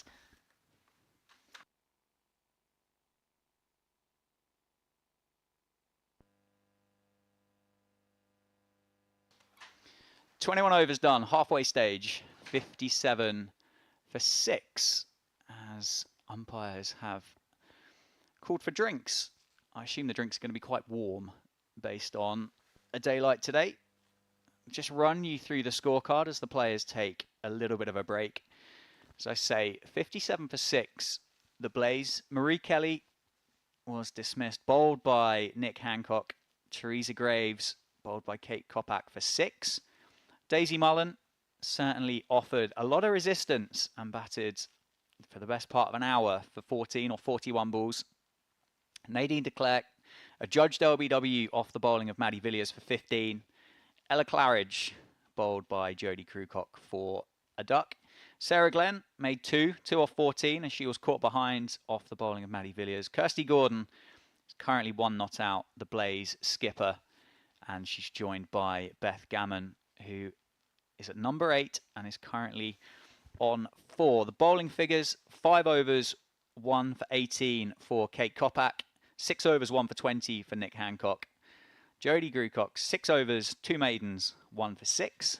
And then Maddie Villiers, 4 overs, 1 maiden, 3 for 6.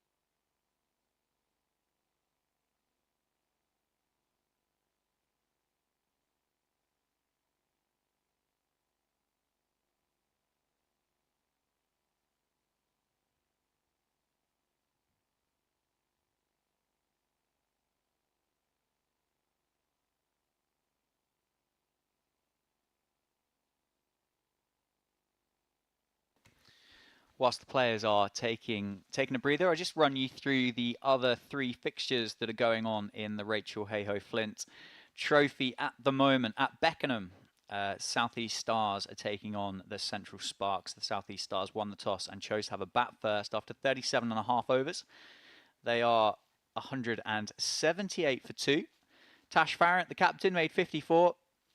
Kalia Moore made 42. Paige Schofield and Sophia Dunkley are respectively both 37 not out. The 1 wicket for the bowlers is for Ria Fackrell, and down or up even in Manchester. 43.5 overs have been bowled, and the Thunder won the toss, chose to have a bowl first, and Western Storm are 203 for 6. The runs coming from the captain, Sophie Luff, who is 58 not out, and Natasha Wraith, who made 38. Sophie Eccleston, shock horror, 3 wickets off 10 overs, 3 for 16. And then the final game, which I'll just give you the highlights for before we restart this over, the Southern Vipers, having been put into bat down at Southampton, are 257 for 6. And Maddie Villiers is going to continue from the Graham Gooch end. And that's powerfully struck away through the offside. Well fielded. No gap there. I believe that's Kate Kopak doing the fielding, having put in a big stint for her skipper with the new ball. Charlie Knott for the Vipers with 40 and Ella McCocken with 83. And that's straighter from Villiers. It's turned around the corner from Gordon. He just, that drinks break seems to have just found a little bit of timing, whether there was a message and a conversation that was brought out with the drink. Again, powerfully cut away this time, but straight to Kate Kopak at point. So a genuine change of intent here from Kirsty Gordon, who's faced 14 balls, just the 1 run to her name, but was quite happy to be watchful to get up to drinks. That's straight, almost a Yorker from Maddie Villiers this time. That's defended back to the bowler.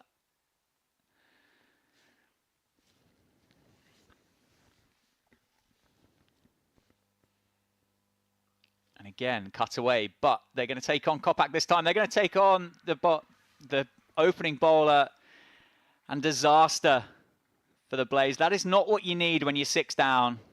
Take on Kate Kopak. The throw to Amara Carr, who dislodges the bails. And the Blaze are 7 down, and that's Beth Gammon that has to go for 4. Run out, taken on a quick single. Gordon has played that shot 3 times in that over. She's hit it well, but she's picked out the fielder 3 times. It is Gammon's call, to be fair. She calls the skipper through. Gordon wasn't sure. She did have a little look, but Gammon running to the danger end cannot make her grounds. And a bit of a bonus wicket for the Sunrisers. I'm sure that's a lot to do with the pressure that they've been able to instill on this game so far. Villiers 3 for 6 off 4.4 overs. And the new batter for the Blaze is going to be Lucy Hyam, playing her first fixture of 2024. Right-hand batter in at number 9. And then Grace Ballinger and Cassidy McCarthy are the 2 left on the card for the Blaze after the Captain Gordon and Lucy Hyam. First slip, Ariana Douse in place for the end of the over. The fielder's out. I think there's only one fielder out sweeping at deep mid-wicket. As an appeal for LBW, and I think Maddie Villiers realises that one's sliding down the leg side. So a dot ball to finish. A team wicket maiden with the run out of Beth Gammon. And 22 overs, 1 for drinks, as they say. And the Blaze are 57 for 7.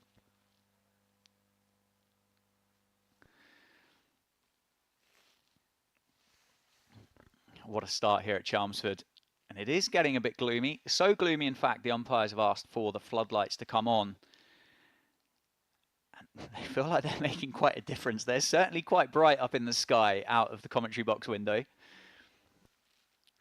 And it's been pretty gloomy here all day so far. And rewarded with the run out, Kate Kopak is going to return, replacing Jodie Grucock from the Sir Alistair Cook end. Her overs so far in this game, 5 overs, 1 for 18. She picked up the wicket of opener Teresa Graves. No slip in place at the moment. Maybe have a little look and see what this older Kookaburra has on offer.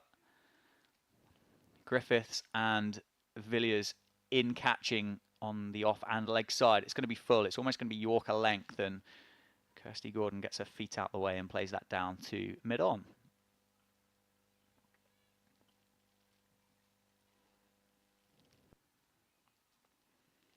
You see Kopak at the end of her mark. They're just trying to loosen those shoulders up. I think I've said probably too many times the fact it's a bit chilly down here at Chelmsford at the moment.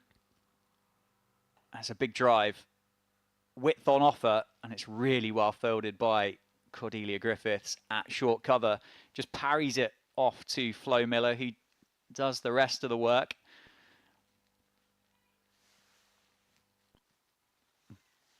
They've certainly been on it so far, the Sunrisers. An incredibly good value for the 7 wickets. And you could argue with the drop catch, it could be one more. Well, that one's not really bounced, and it's really well picked up by Amara Carr. Down the leg side, so wide signals. One more added to the score, makes it to 58. I think any runs that the Blaze can get on this surface with these conditions, I think are going to be so valuable. It's hard to bat. There's spin on offer, there's seam movement, there's swing. It's cold. Any runs they can get to then be able to bowl at later in the day going to be huge. Oh my word, and that slipped out of the hands from Kopak. Really well played by Kirsty Gordon, and I'm pretty sure that's going to be signalled as a no ball. Maybe not, actually. Looks like there was a conversation between the square leg umpire. It is a no ball, in fact. It is a no ball signalled by the standing umpire. Playing tricks with me there, I thought they weren't going to. And free hit signalled as well for the no ball. Whether that's a warning for Kate Kopak or not 100% sure. I haven't seen that conversation between the umpire and the bowler, but certainly above waist height, but no malice involved. It slipped out of the hands, didn't it? 60 for 7. Grace Scrivens can, of course, change the field here where the batter's crossed. So Hyam, yet to get off the mark, will have a free hit from Kate Kopak. And she takes a big swing at that one, targeting the Sir Alistair Cook end, and it goes through to the wicketkeeper for a dot ball. So no harm done with the free hit. As is so often the case, the eyes light up with the free hit and contact is not made. So not the most expensive no ball Kopak looking to bounce back and just aborts her run there. Done that a couple of times so far during the course of the day. You can kind of see there on screen that she's just trying to dry her hands. It was very wet this morning. Certainly doesn't look like it's raining at the moment.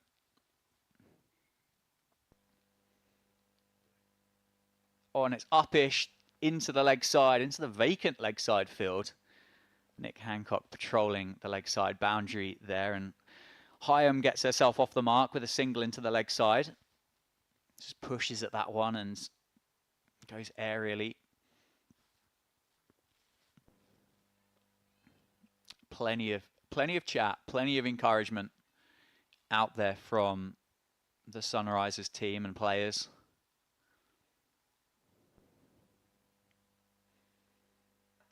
And again, just defended off the back foot that time by Kirsty Gordon. Kopak on that off-stump line. Gordon just indicating to her batting partner that might have just moved the way off the seam a touch.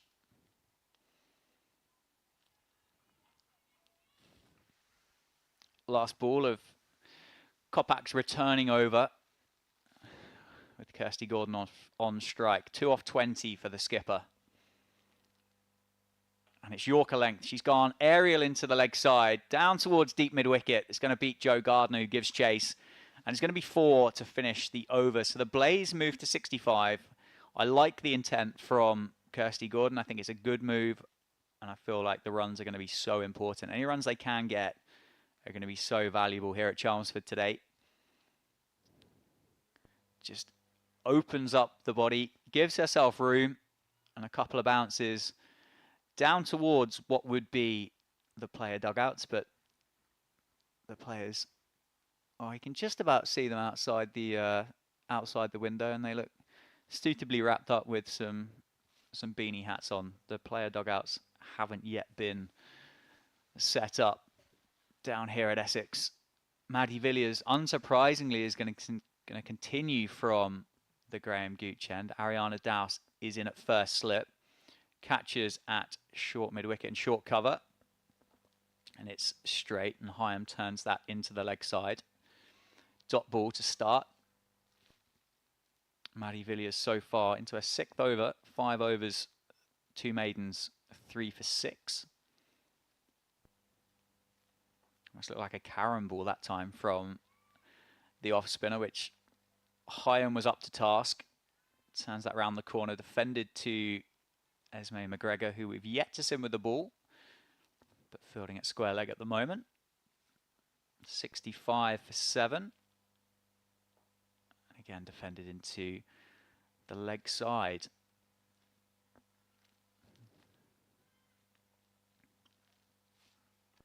Three dot balls to start the 6th over.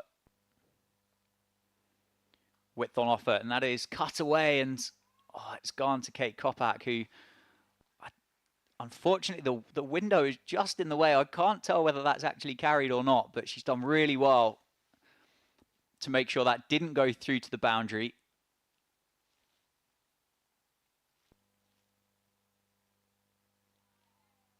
And that's a play and miss. 3-2 Amara Carr. But a powerfully struck cut shot to Kate Kopak. And it is cold. And those fingers will be, well, they'll be stinging after that one.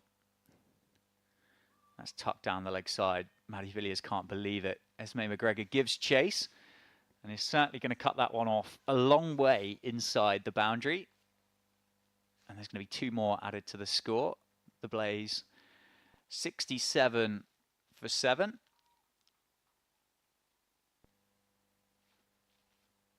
End of the over. 24 overs have been bowled. And Maddie Villiers, 6 overs, 3 for 8. And there are the Blaze. If by magic, the person on the right-hand side of the screen there's just zipped up the puffer coat and put the head over the beanie as well. So if you needed an indication that it's a bit fresh, that's probably a good shout.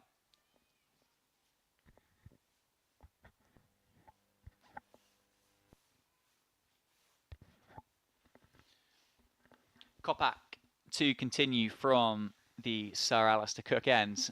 And Kirsty Gordon now on 6 is on strike. She's faced 21 balls. And that's just moved back into the Blaze captain. Defended back to mid-on. And no run scored. Got fielders at point, cover point, short cover, mid-off, mid-on, short mid-wicket. You got a sweeper at square leg, one at fine leg, and another at deep third. And it's a short ball that doesn't quite get up, and Kirsty Gordon does really well to turn that round the corner. Beats Nicola Hancock on the boundary. Kelly Castle earlier just highlighted how short it is down towards the pavilion and the indoor school on that side of the ground, and Kirsty Gordon does really well to pick that one up because it didn't bounce as much as what I'm sure she was thinking. She picks up another boundary. 71 for 7 now the score. This partnership, relatively speaking, looking good at the moment. And that's gone straight through Kirsty Gordon. That one has come back into the Blaze captain, as we've seen so much from Kopak. And they're 8 down. 8 down for 71. That partnership that was just building between the two of them has been ended by Kate Kopak as quick as I said it had been building. Gordon picked up the 4 off the short ball. That one swung in, moved off the seam, and it's hit the top of leg stump, and the captain's got to go. The captain has gone for 10, bowled by Kate Kopak. And the new batter making their way out to the middle to join Lucy Hyam.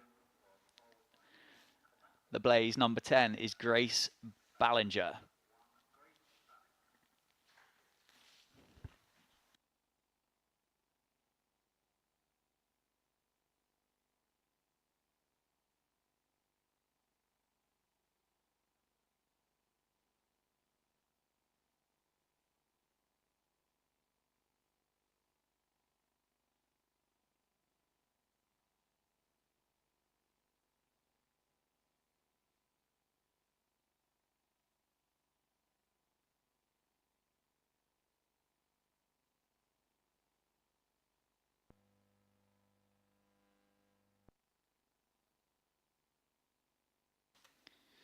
So the new batter is Grace Ballinger. Kate Kopak at the end of her mark at the Sir Alistair Cook end. And I'm joined by Danny Warren, Regional Director of the Sunrisers. What a start this has been. Yeah, we had to be patient, didn't we, with the weather? Yeah. But so far it's paid off. And yeah, some great opening bowling. Brilliant partnership there. Maddie Villiers, unplayable at times. Making her way to 50 wickets for the first time in a Sunrisers shirt. A player has made it there. It's defended into the offside. Yeah, 50 appearances for Grace Scrivens last on Wednesday. 50 wickets for Maddie Villiers. Kelly mentioned actually those milestones now are just starting to kind of get a little bit closer for a lot of the players for the Sunrisers, which is exciting.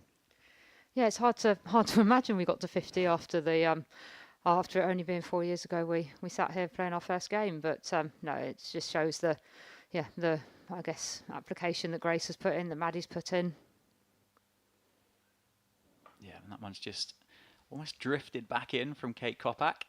First look at a left-hander for the Blaze in this lineup so far. But yeah, the spin twins, Jodie Grucock and Maddie Villiers. I mean, what a bowling partnership that was. Looking at it, there's been, what's that, 14 runs scored off the bat from the two of them, off 12 overs. I know. Like, Jodie's become a really key player for us, actually, taking on the first change bowling. Short ball.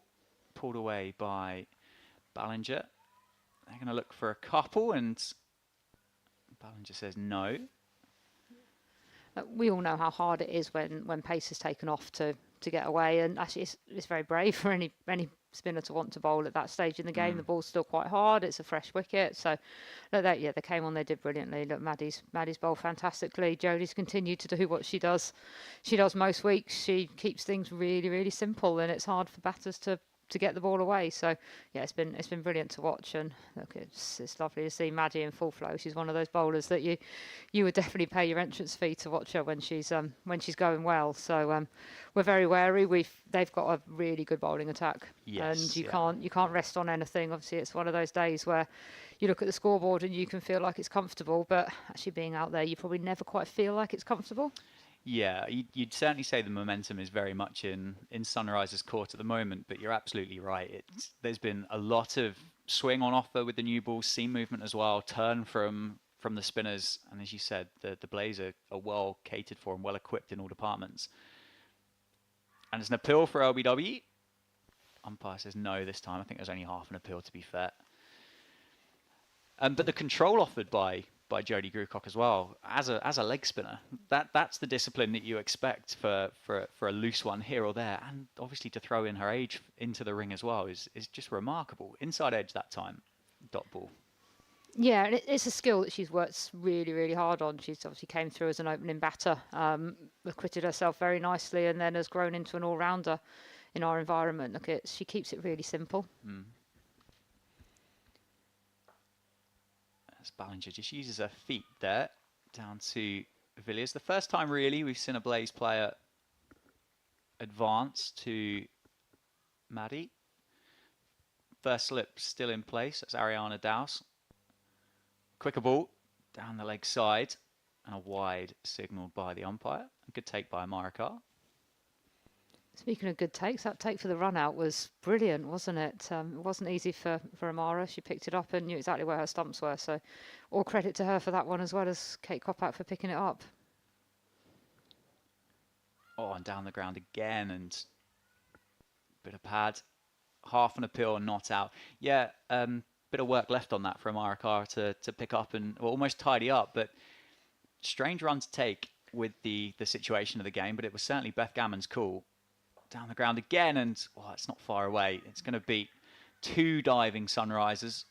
Maddie Villiers and Jo Gardner can't stop that one, and it's going to be 4.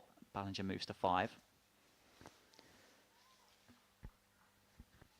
I don't mind the intent, though. I think a little kind of counter-attack here, I think, could be really important. Yeah, and look, we saw the way their game went on Wednesday, I think it was. They were playing Stars, weren't they, up in Leicester, and found themselves in an even worse situation than they may be now. Quicker ball from Maddie Villiers in response, and well batted by Grace Ballinger. Gets the boundary, defends that one back to the bowler. Looks like the sun's coming out as well. Yeah, hopefully there's some floodlights on and the sun's coming out, so it's all looking positive. But yeah, Grace Ballinger might be thinking, oh no, not again. She found herself in this position, putting on the 9th wicket partnership with Kirsty Gordon at the in their last game to now be out there. Look, you can't underestimate. Look, Lucy Hines played a lot of regional cricket. She's a competitor and more than capable of steering her side to a partnership. So we've got to keep doing the basics really well, which is actually the thing that we've done really well today. I think just as you mentioned there, like there was just so much control, even from ball one. Yeah, Coppack into bowl, and that's gone straight up in the air. Oh, it's fallen probably far enough short of the fielder down at deep third, not to cause much interest. But Lucy Hyam was pretty disappointed with herself there as she set off for that single. She thought that had carried all the way down to deep third, and she gets a life and she gets a run added to the board. She's playing across the line there. Yeah, it dissected about three or four fielders, didn't it, that one, which was slightly unfortunate. But yeah, good line. Just found herself trying to work it into a gap that wasn't really there. But yeah, keep plugging away, Copy, and hopefully, well, the nut she bowled to get Kirsty Gordon was a pretty decent one as well, wasn't it? You would have had a good view up here, actually, Dan. I was walking around the ground at that point to come and join you. I've got the best view in the house. Danny up here, right behind the bowler's arm. That's down the leg side. It's going to be a leg bye added to the tally. Just not quite getting the line right. And it's the first time that the Blaze have had a left-hand, right-hand combination at the crease. First time maybe the Sunrisers bowlers have just got something else to think about. Lot of right-handers in the Blaze side, and the plans have been able to be consistent throughout. Yeah, we talk a lot, actually. There's not many left-handers around in the regional programme at the moment in the domestic game. So it's something, yes, we're lucky. We bowl at a couple of them every day with Grace and Jodie. That Plays down the leg side. Attempted Yorker, doesn't get the line right and wide, signalled by the umpire. Yeah. You can almost see there, can't you, that left hand, right hand is just causing a little bit of, not inconsistencies, unkind, but just something extra to think about. You do have to change your line, but I'm sure Kopac's got another one of these magic balls up their sleeve. Speaking of which, back on the money, defended into the leg side. 80 for 8 now, the score off 26.5 overs. Yeah, it's funny that, isn't it? I wonder, has anybody done any kind of study into that with women's cricket as to why there's kind of so few left-handers in the regional game? Yeah, I'm unsure. It's one of those that I guess growing up, you probably don't face too many of them as a bowler as well. Like, yeah, where they are as batters, who knows?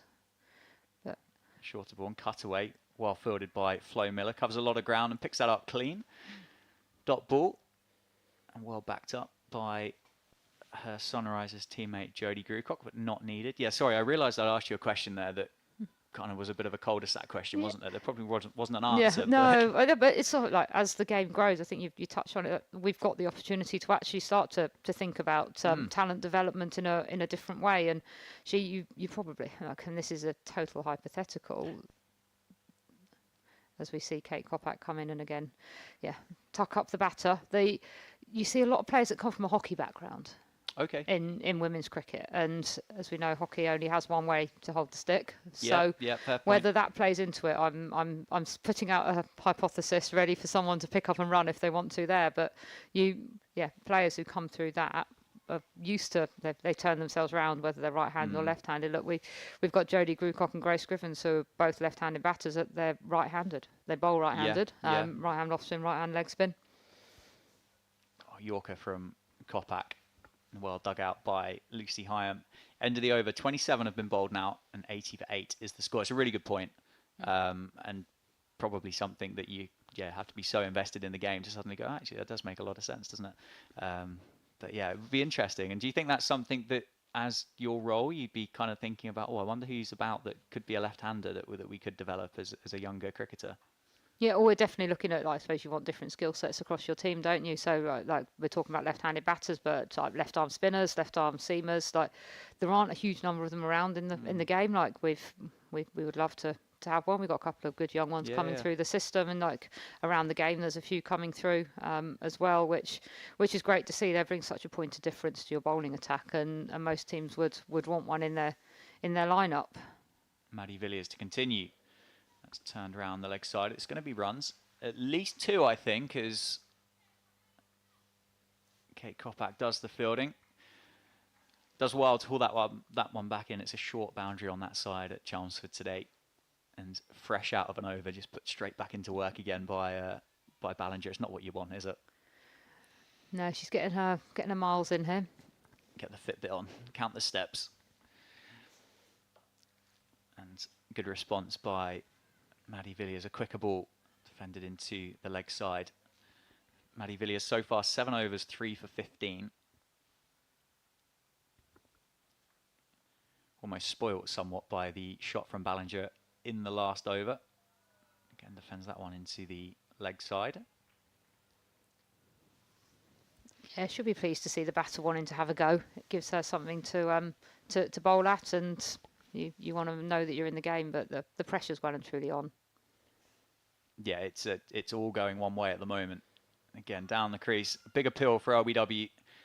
Possibly got herself outside the line, and nice steps down the crease. It's just going to cause a little bit of doubt in the umpire's mind with regards to impact and bounce and whether it is actually going to go on to hit the stump. So it's good by Ballinger to take this back to the Sunrisers and Maddie Villiers. A nice shot through the offside, but it is going to be for a dot ball. I spoke with Kelly about the impact that Nick Hancock's had on the team so far. Obviously, as your role, I suspect, were you the one on the phone to Nicholas? You fancy coming over and playing for the Sunrisers? Yeah, there were a few conversations. Obviously, speaking with Andy Tennant, we were really keen to I guess, bring some experience into our seam attack. You were speaking to Kelly because she's not on the field and recovering from an injury. We're missing Eva Gray as well, who's on her way back from injury over the winter. So we were keen to add some experience. The name of Nick Hancock came up, and there were a number of conversations. Like, I've really enjoyed speaking to her. About 3 weeks ago, she was settling into a nice cosy off season in Queensland, and all of a sudden she found herself getting on a plane and coming over here. She's definitely had a rude awakening with the weather. Yeah, that's quite a culture shock, isn't it? Yes, thankfully she did spend some time in Canberra, which having not personally been, I am told doesn't have the tropical climate that you might see in Queensland or Perth. So not quite the 6 degrees northerly winds that you get at Chelmsford in April, though. But yeah. Though I'll give her kudos. She hasn't even got hand warmers in her pocket, and she's not wearing a jumper. So there's a few other players out there that seem to be struggling a bit more than she is. But no, she's been brilliant in the group. She's wanted to offer advice, share some of her experience. Jodie Grewcock back onto bowl. Spin twins have been reunited, but I'm sure it's not long until we see Nick Hancock have a run in from the far end to try and take these last 2 wickets. Yeah, it's an appeal for LBW again. That one looks good. Umpire says no, though. I said earlier, of all the cricketers that look the least incensed when an LBW appeal is not out, is the bowler herself here with Jodie Grewcock. Everybody else can't believe it, and Jodie seems to just go, I'll just bowl it again then. If at first you don't succeed, she'll just go and do you the next ball, won't Pretty she? much, But yeah. like I say, the thing about Jodie is it is really simple. There's a little bit of guile in there, but she just wants to make the batter play as many balls as possible. There's a little bit of dip that has got a few batters in the past, and she just bowls stump to stump. And I guess if one doesn't get given out, the next one might be. So she'll keep going. Yeah, absolutely. And going at less than a run on over now at the moment. So obviously you've added the experience with Nick Hancock. I mean, what do the likes of Eva Gray and Kate Kopak and Kelly, they get to, I guess, kind of tap into all that experience, and it must be great to be able to kind of watch those girls kind of go, oh, Nick, what do you think about this, or what's your thoughts on this bit? That must be cool to see. Yeah, and there's some younger players in the squad as well that may not be on the pitch right now that she spent a lot of time with, and it's been really nice to see. She's been really proactive in spending time with the girls at training, having conversations. She's fitted in with the group, whether you're a senior player or whether you're one of the youngsters. But within days, I had Eva telling me that she'd said something that really got her thinking, and I was like, no, you've been in great environments. You've played around the England Academy, the England A team. You've played a good few seasons of the 100 and have quite a few professional matches under your belt, and within days you're picking up some new bits and pieces, which is what you want. Maddie Villiers to continue from the Graham Gooch end. Yeah, I think that summed up really well. You not only want a professional on the cricket field, but you really want that personality and someone to kind of lift you as a side off the field as well. Oh, it's a scoop that time from Hyam, and that does evade Amara Carr and Ariana Dowse. He does the fielding, cuts it down to 2. First bit of invention really shown by the Blaze so far. Yeah, I think one of the things you do look at when you're bringing a player into the group, and it's whether it's a domestic player or whether it's an overseas player, is how will they fit in. Yeah. And we were pretty confident from the first time I spoke to Nick that she would be great within the group. Driven through the covers this time. That's Cordelia Griffiths doing the fielding. Make sure she saves her team a run or 2. The batters change ends and Grace Ballinger will be on strike. This partnership just building slightly now between the two of them. Only 12.5 overs remaining in this innings, though. That's really rattled through. Oh, it's a leading edge, and it could have gone anywhere, and it's fallen safe in the offside. Yeah, the partnership, if I can work it out, it's going to be here somewhere on 12 off 28. It feels like more, though, doesn't it? Oh, it's an inside edge this time that's gone past the leg stump. Ballinger's going to pick up. Oh, it's gone through his buys, in fact. It's come off the shin pads of Amara Carr. Yeah, tough take from Amara. I think 12 out of 86 just feels more than 12 would feel in another situation, doesn't it? And when you're trying to finish an innings off, obviously you've got to remain patient. You've got to do things as well now as you would do at the top of the innings. Oh, it's Yorker length from Maddie Villiers, and Lucy Hyam does really well to dig that one out. I think, in fact, it might have gone down into the crease and bounced over the stumps, but that is Maddie Villiers finished for the day. 9 overs, 3 for 18, including that milestone as the first Sunriser to go past 50 wickets as well. Yeah, there's not many words that haven't been said about Maddie Villiers, are there? Obviously, she's a great player to have in the team. She's a real competitor. She's a great professional. She's a fantastic cricketer, and we're really grateful that we get a player of her quality for most of the season. We would obviously love her to push her way back into the England team, and she keeps doing this. It won't be far off. She's enjoyed 2 good tours with England A over the winter. Yeah. Showing what she can do with the bat as well as the ball, which I hope in many ways we don't see today, because she's carded to come down in at 5. So let's hope that she has to finish her and doesn't do anything else for the rest of the day. Yeah, feet up for Maddie Villiers, hopefully. Oh, and that's just drifted past the outside edge of Grace Ballinger. First time Jodie Grewcock, I think, will have faced up against the left-hander. And that one just on that leg stump line. Ballinger pretty gutted that didn't get any bat on that one. Those loose balls are so few and far between from the Sunriser spinners. As a batter, you're going to be frustrated not to capitalise on it.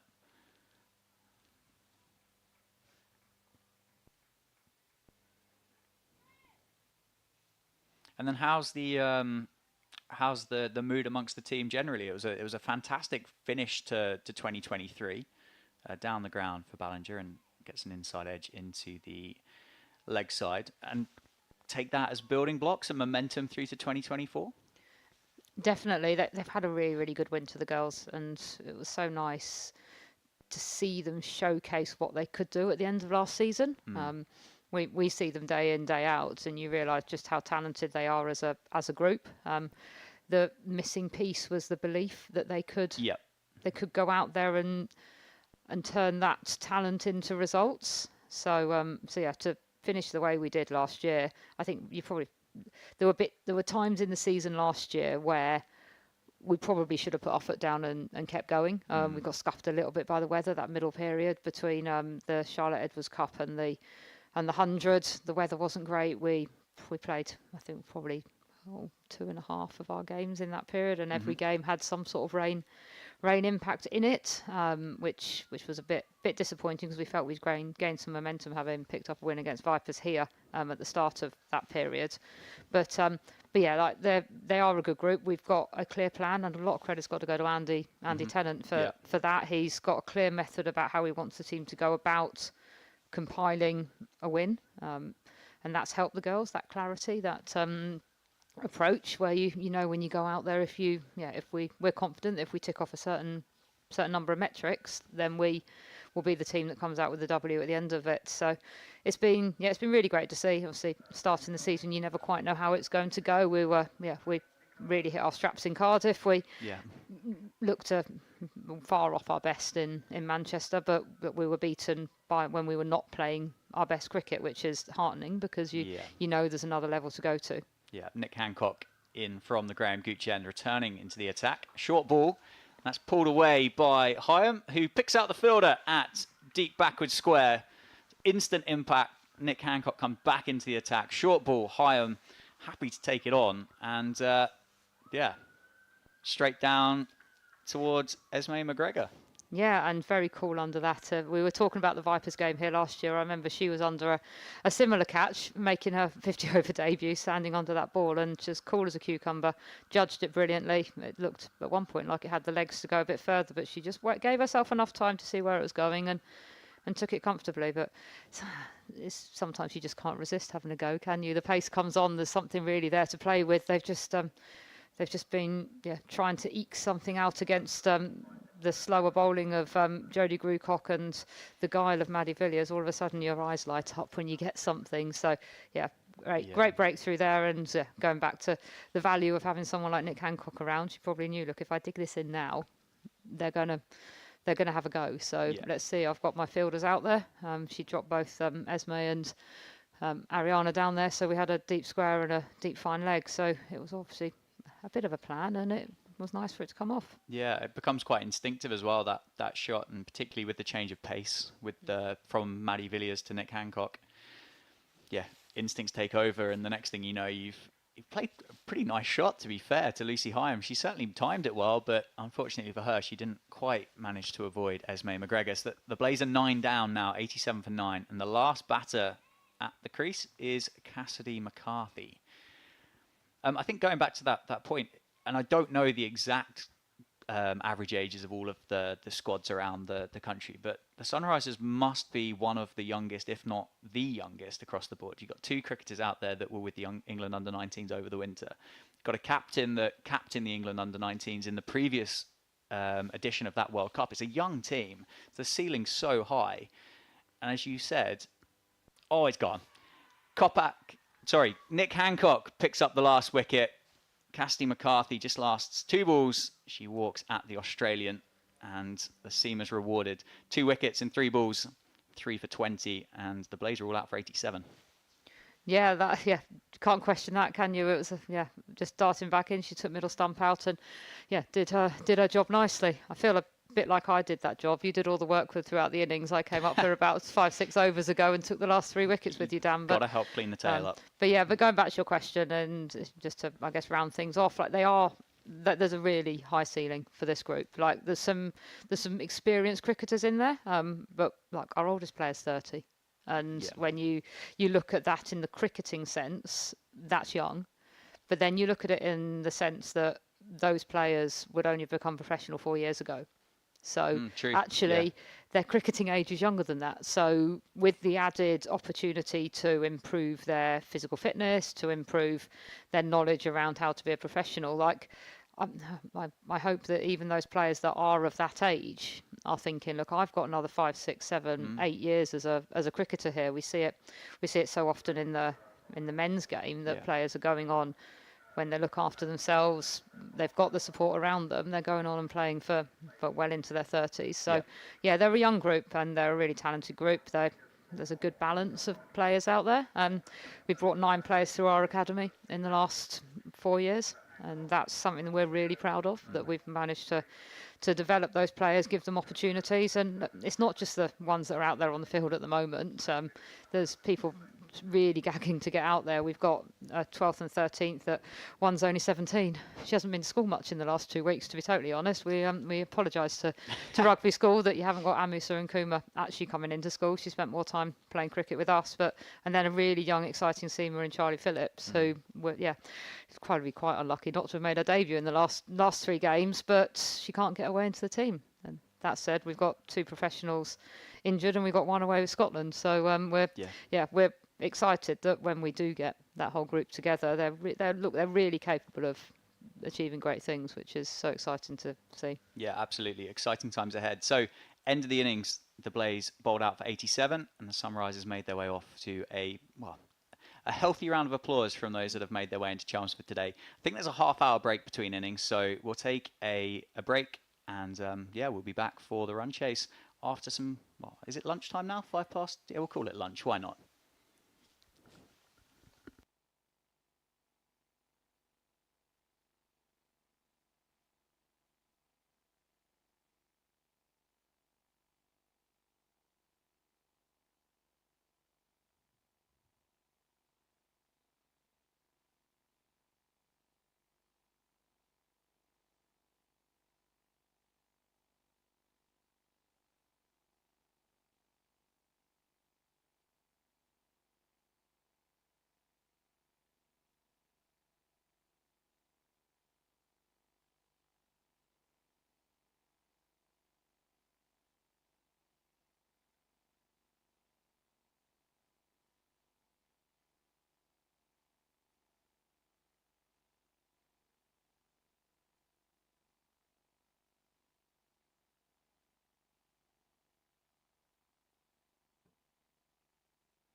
Okay, welcome back, everybody. Hopefully you enjoyed your lunch.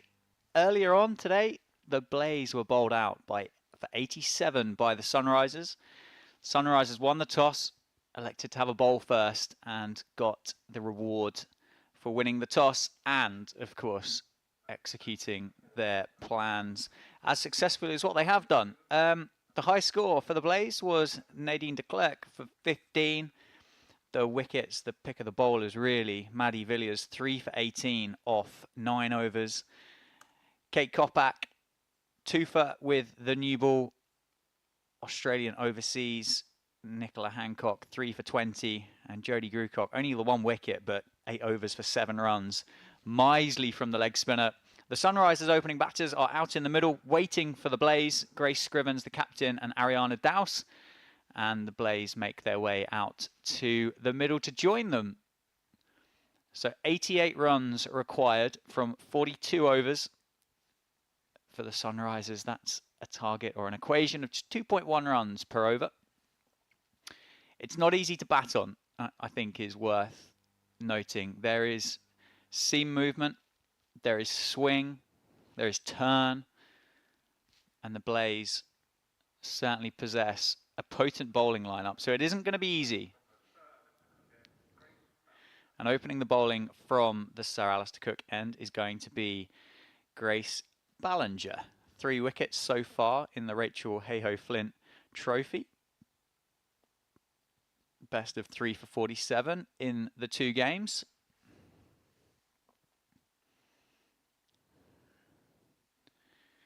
And facing up first is going to be the Sunrisers skipper.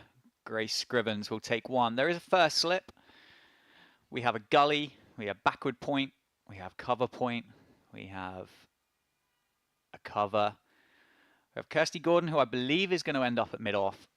We've got a catching mid-wicket, and the 2 fielders outside the 30-yard circle. One is at deep backward square, and the other is down at deep third, quite a square deep third. But Ballinger from the Sir Alistair Cook end with Grace Scrivens on strike. And there we go, left arm seam. It's shaped away from Scrivens, who gets enough bat on that inside half of the bat, turns it round the corner and gets the Sunrisers run chase off to an immediate start.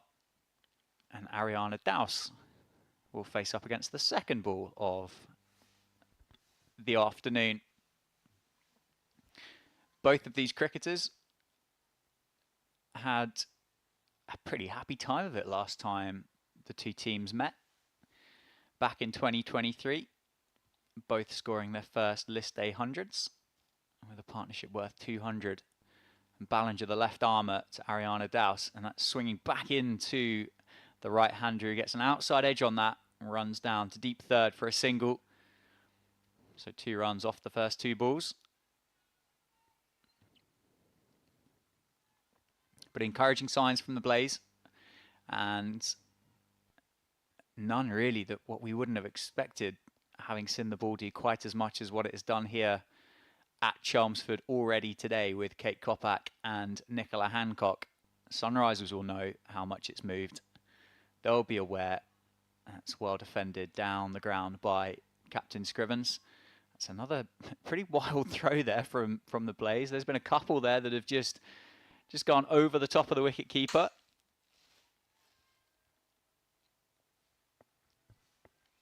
Two for no loss after four balls.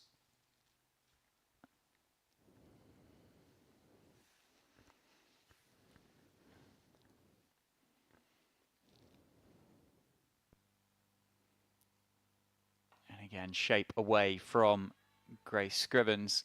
Ballinger just starting that on leg stump and looking to just draw that across the body of the Sunrisers captain, bringing that slip cordon into play.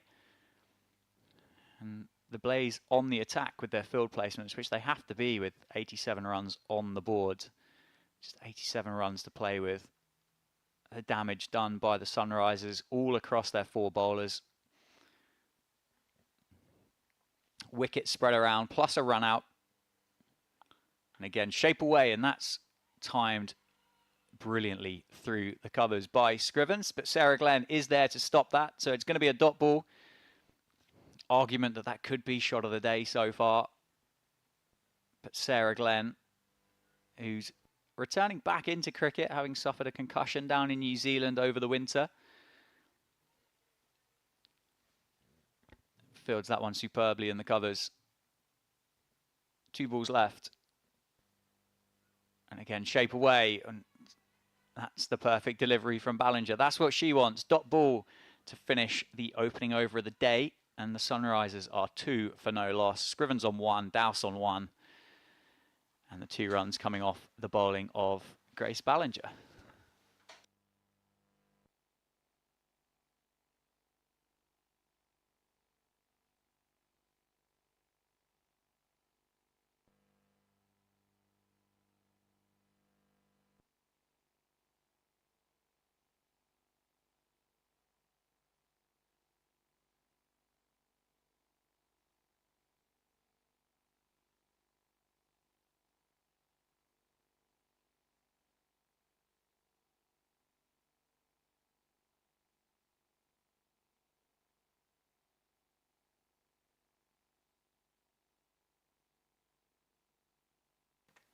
So 2 for no loss after the first over. And from the Graham Gooch end will be the South African overseas Nadine de Klerk. And that is outside off stump for Ariana Dowse. And it's just got a nice bit of gentle away swing from the hand from the South African seamer. And Ariana Dowse just plays that through to the covers. Sarah Glenn in there doing the work. Nadine de Klerk has got the first slip and the gully. 2 fielders at catching cover, catching mid-wicket. And that again is just shaping away from the right hand Ariana Dowse.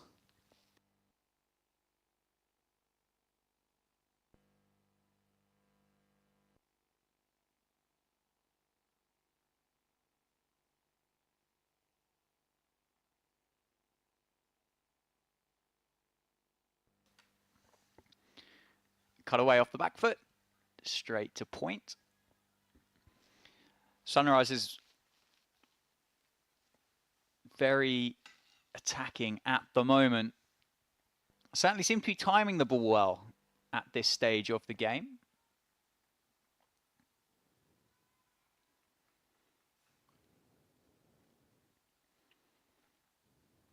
Three dot balls. And a big swing from Dowse. Goes through to the wicketkeeper. Avoids the outside edge though, so no harm done for the Sunrisers. Dowse there, just trying to get the feet moving a little bit, try and settle the nerves. It's going to be tough. As I say, movement through the air, movement off the pitch as well. And that was a consistent theme throughout the entire innings. That's a nice shot down the ground, but cannot beat the fielder at mid-off. So a 4th consecutive dot ball in this over from Nadine de Klerk. Important here for Dowse, just to settle down. No need to take a risk at the moment. Only 2 runs an over required.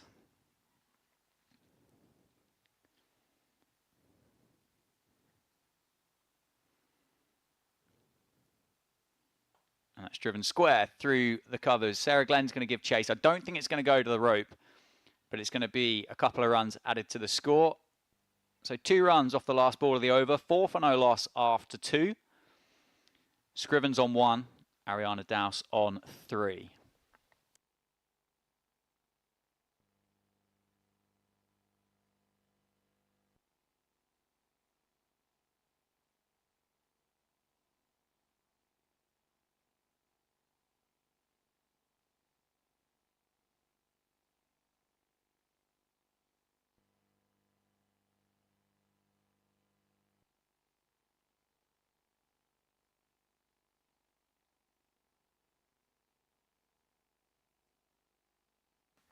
Ballinger to continue. And again, shape away from Scrivens, who gets an inside edge and gets that one down to deep backward square for a single. So she'll get off strike.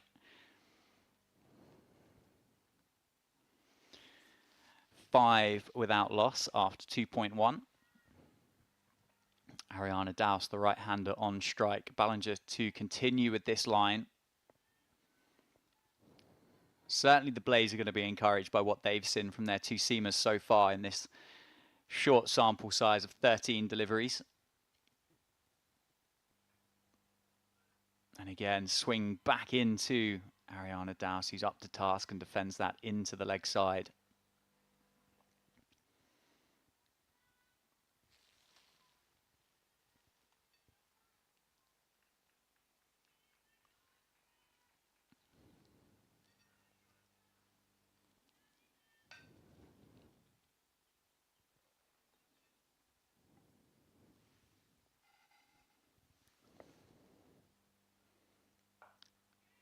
Full from Ballinger and mistimed out to the fielder at cover point. Almost Yorker length from Ballinger, just swinging the ball in, targeting that off stump of Ariana Douse. 2.5 overs done. Sunrisers starting at that 2 and over that they require to chase down the target of 88. And that one a little bit too straight, and Ariana Douse tucks it into the leg side, turns it round the corner, picks up a single, gets Captain Grace Scrivens back on strike for the remaining 2 deliveries of Ballinger's second over. One partnership here that the Blaze didn't really have in their top order, that left-hand, right-hand combination. Something that, as we all know, can certainly just play tricks with the mind when it comes to bowling to left-hand and right-handed batters. And that is over-pitched by Ballinger, and it's punched down the ground from Scrivens. Again, I don't think that's going to go. Kirsty Gordon's giving chase. And the Sunrisers are going to settle on a couple. It's not running particularly quick across the outfield here at Chelmsford today. As I said earlier today, it was pretty soggy when we all arrived at the county ground in Essex. Ground staff did a terrific job getting us underway at 12 o'clock. As I say, the going's pretty heavy outside that 30-yard circle. And that's off the back foot, cut away, but cut away straight at the fielder. Dot ball to finish, 4 runs off the over, 3 overs done, 8 for no loss. Scrivens on 4, Douse on 4. Ballinger 2 overs, none for 6.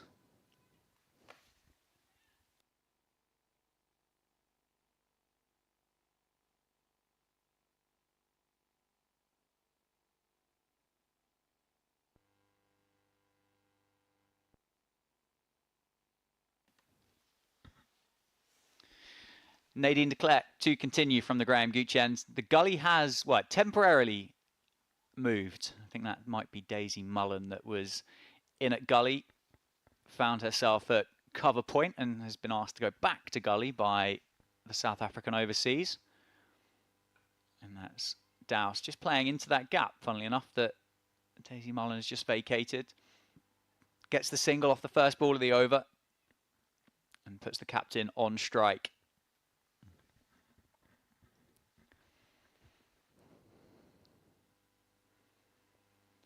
So it is just the first slip for Grace Scrivens, and there's a change of personnel. It's Marie Kelly, who was at first slip, who's going out to cover. And Mullen is going to be in at a gully or 4th slip.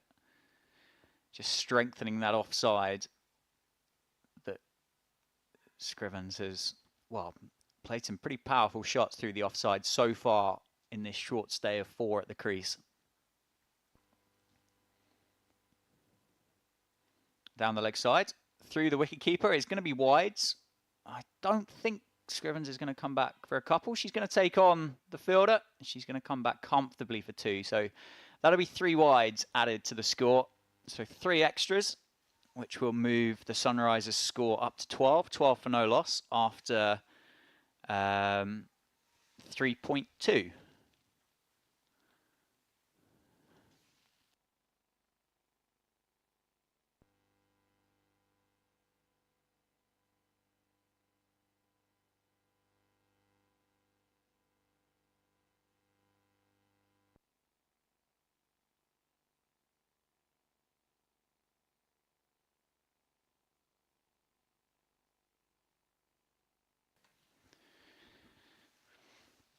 So Scrivens 4 off 9, Dowse 5 off 11.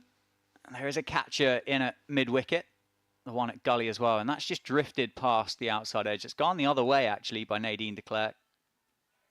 Scrivens just indicating that with that hand signal, just to say it's run the other way across the left-hander.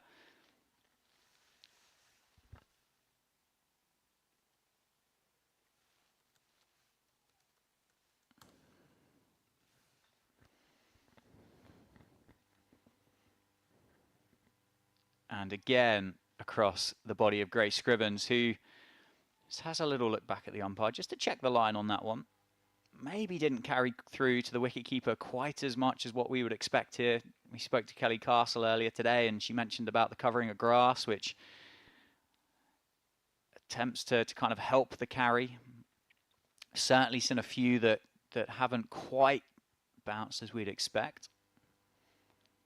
Nadine de Klerk short again outside the off stump, and it's half stopped at backward point and well stopped in the end. Backed up by her teammate, and it's just going to be 1 run added to the score. Scrivens may feel like she's missed out there on a wide cut ball from Nadine de Klerk, but it's well fielded, and it will put Ariana Dowse on strike for the last ball of the over.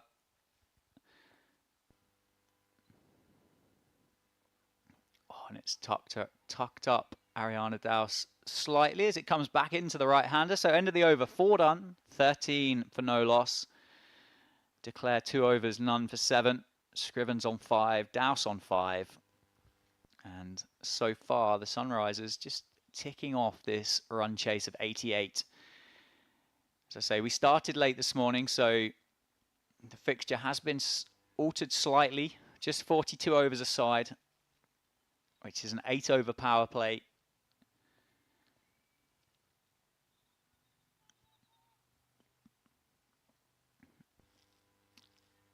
And Scrivens will face up against Ballinger, who's bowling from the Sir Alistair Cook ends here at Chelmsford.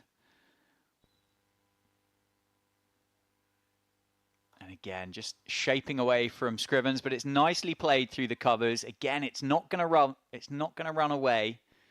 And the captain, Kirsty Gordon, does the fielding and throws that in on a pretty unsociable length there for her opening bowler. He does well to field that. I think that caught her by surprise as it just skipped off the end of the wicket blocks. You could see the expression on Ballinger's face there might have just hurt a little bit, that one. But 2 runs added and a nice shot by Scrivens, persisting with the slip and a gully, catcher in at point. And again, shaping away, and it's nicely played. There is that fielder at point. They're going to take on Glenn, and Dowse might have been struggling with a direct hit, but as it was, makes the ground. Another well-timed shot by Captain Scrivens. Rotates the strike, gets down the other end, moves to 8, and it's 16 for no loss off 4.2.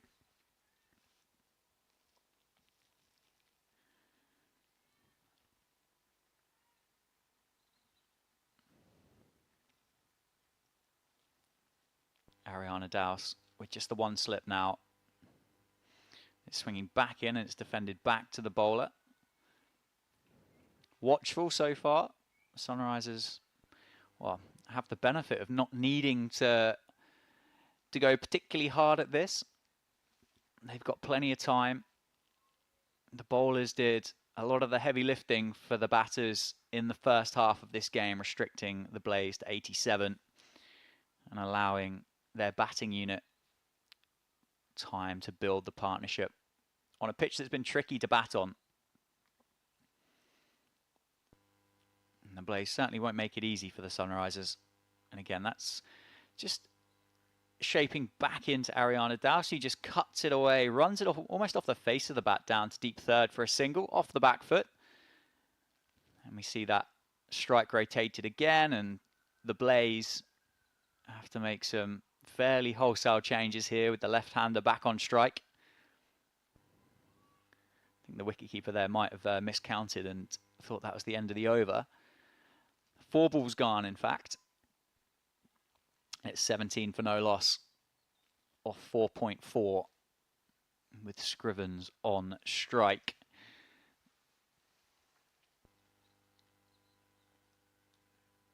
overpitched and mistimed by Scrivens down to Kirsty Gordon. It's going to be a dot ball.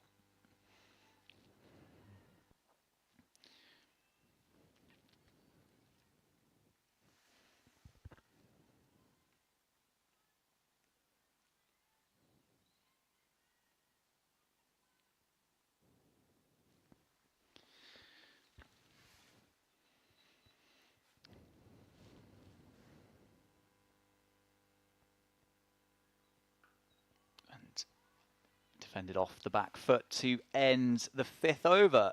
Scrivens just indicating that one might have kept a little bit low. 17 for no loss after 5. Scrivens on 8. Dowse on 6. Ballinger 3 overs, none for 10. And the target, as I say, 88.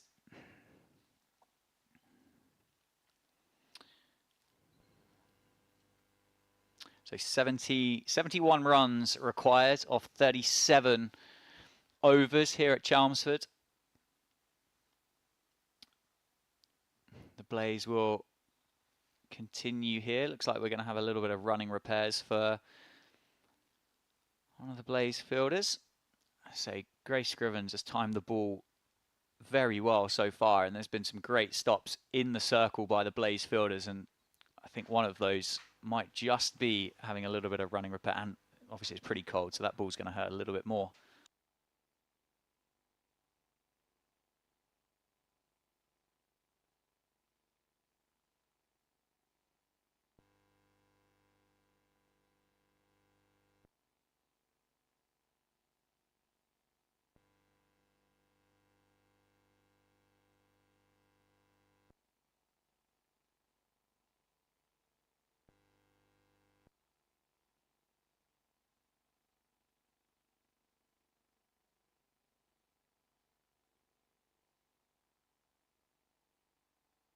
Nadine de Klerk to continue from the Graham Gooch end, and that is a play and miss by Ariana Dowse. And it's tricky to start against this new ball, offering plenty, and I'm sure the Blaze fielders will be reminding their opponents just how much it moved and how difficult it was to get started in their innings. But as yet, it's been a good start for the Sunrisers. 5 for no loss. Sorry, 17 for no loss after 5. I got my numbers the wrong way around. Shorter. And Ariana Dowse just defends that back to the bowler. Joined again by Danny Warren, who enjoyed the first stint so much he decided to come back. Well, this is the best view in the house. I'm not going to lie. You don't get to stand behind the bowler's arm anywhere else. So your company has also dragged me back up here. It's, nice that came second as well. It did come second because I'm just an awful person, really. But no, it's I actually quite enjoy coming up and joining you and the other commentators up here. It's good fun, as you say. Best seat, lovely shot by Ariana Dowse, and that might actually be one of the first shots that's run across the floor for 4 at Chelmsford. Just opens the face on it, times it really nicely. There is a big gap through cover, obviously with the slip and the gully, and Ariana Dowse threads that cover drive through the vacant region. What a shot. She warmed up with one of those a minute ago, and it just held up on the way up the hill, didn't it, over there? But it's going to be damp, hopefully drying out slightly, and a bit more value will come for your shots as we go through the day. Yeah, it's what little bit of sun. That's a genuine edge, and it's wide of first slip. Good batting with the boundary and the single, but maybe not quite the plan that Ariana Dowse had there, but it works all the same. Well, it was a gap. It was. They say play it into the gap, so she found the gap, probably not in the most controlled manner, but get to the other end when the ball's swinging and watch your partner do the business. Probably the best adage for an opening batter, isn't it? Precisely. It's tough going, and I think you mentioned about this being the best seat in the house. You weren't up here for the opening spell from Hancock and Kopak, but my word, the ball was doing all sorts through the air, off the pitch, and to be able to sit here, as you say, pretty much directly behind the bowler's arm, which you're not really allowed to do anywhere else, otherwise people shout at you. Yeah, what a treat. The ground staff have done brilliantly just putting this pitch on for us today. They really have, and we're indebted to their work. As an appeal for caught behind, only declare by herself, though. There was no real interest from anybody else, including the wicketkeeper. But she's certainly got that one now just to run across Grace Scrivens, which has brought a play and a miss to the 3 of them that I think Declare has bowled to Scrivens so far. Just showing the Sunrisers captain that she can swing the ball both ways, which is no mean feat with a white cricket ball. That's played off the back foot, and that's really nicely timed by Grace Scrivens, and that is going to race away across the outfield. The long side at Chelmsford gave the fielder no chance, and that's flown off the back foot. Yeah, you can see it is starting to dry out, isn't it? And you talked about the work the ground staff have done to get this game on. They've done an absolutely brilliant job. We arrived here at 8 o'clock this morning. You could hardly see grass under the sheets that were covering the square. The square goes all the way across the ground pretty much here. So when they got the super sopper out and they started doing their work, they really did have a job on their hands to get us out there. But they've done absolutely brilliantly. The pitcher's probably done what you would expect on a nice cloudy, overcast day here in Chelmsford, and thankfully Grace Scrivens won the toss, which gave us at least the first dig on it.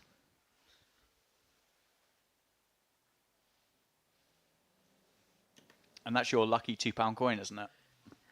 I'm never seeing that money again, No. for sure. I lent it to Grace to do a toss in a warm-up before the season. She quickly proclaimed that I was not getting him back if she won the toss. And yeah, I'm £2 down, and the interest is accumulating at the moment. Hey, it could be the best £2 you've spent so far as that swings back into Ariana Dowse. It's a classic cricket captain move, though, isn't it?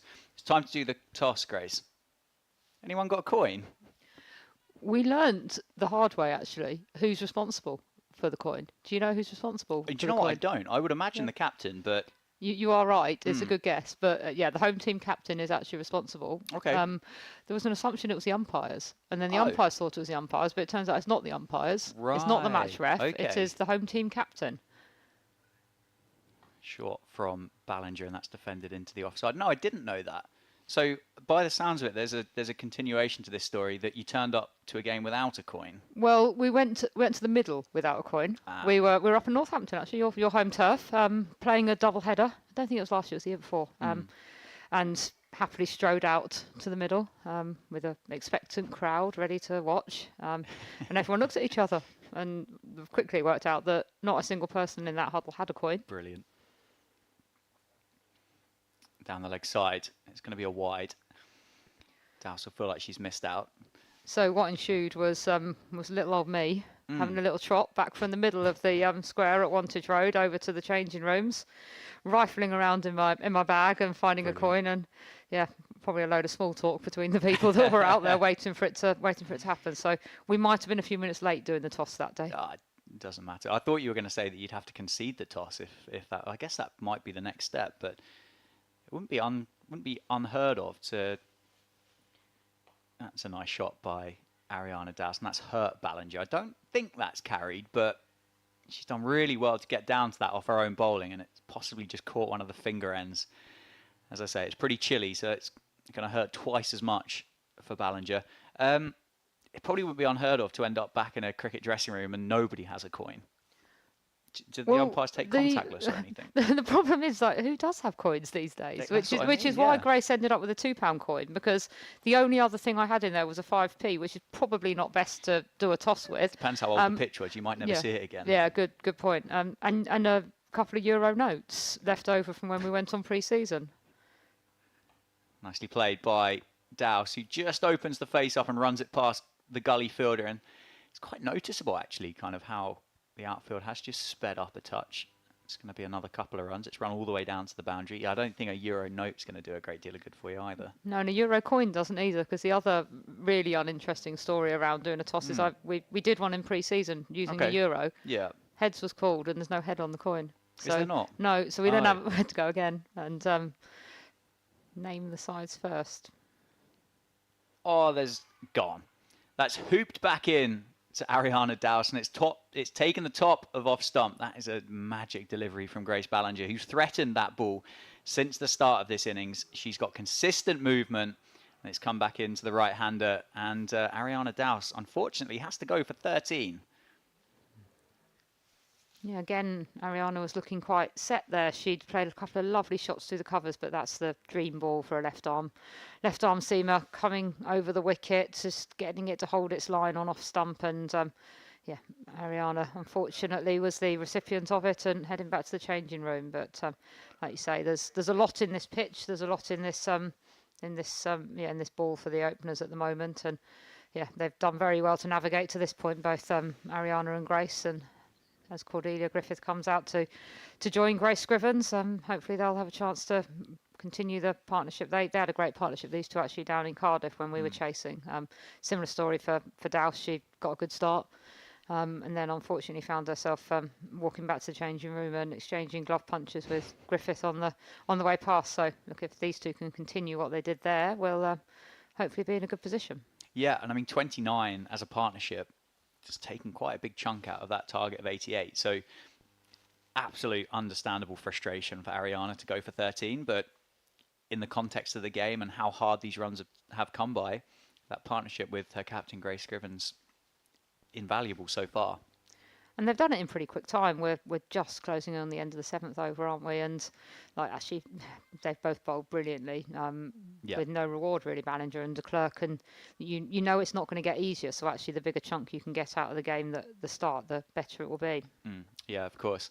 Ballinger to continue from the Sir Alistair Cook ends, and again that one just shapes back into Cordelia Griffith, who gets off the mark straight away. And I think it was a no ball signalled by the standing umpire. At least the arm went out, and it is a no ball. So it will be a free hit. Grace Scrivens will have a free hit, and I would imagine there's probably fewer people in this circuit at the moment that you'd want to bowl a free hit to than Grace Scrivens. We were talking earlier, how often do free hits actually get hit? It's quite rare, isn't it? So yeah, Grace faced one in Manchester and got out some scoop that didn't really help her much, and it's like, yeah, just stand there and hit it. So I think one of their batters faced one earlier. It escapes me who it was. It was a big swing. It went nowhere.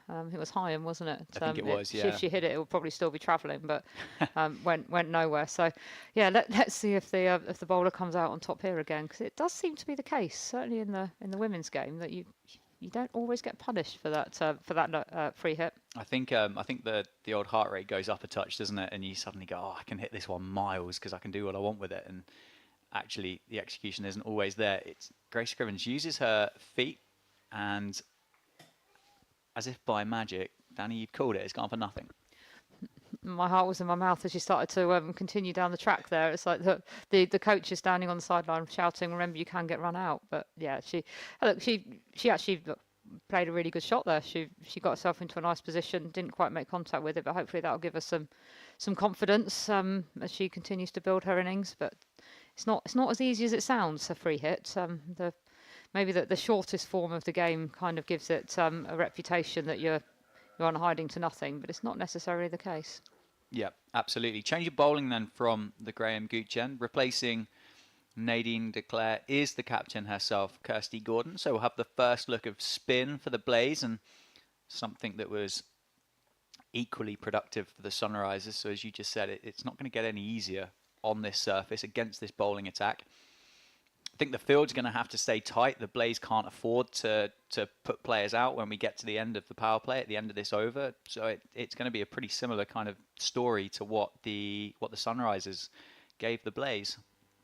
And there's an appeal for LBW straight away, and oh my word, that must have given Cordelia Griffiths a bit of a heart rate increase as the umpire just almost kind of flinched the finger there slightly, didn't he? I think he was putting his coin or whatever they use in his pocket, and when they do that, your heart does sink for a second, doesn't it?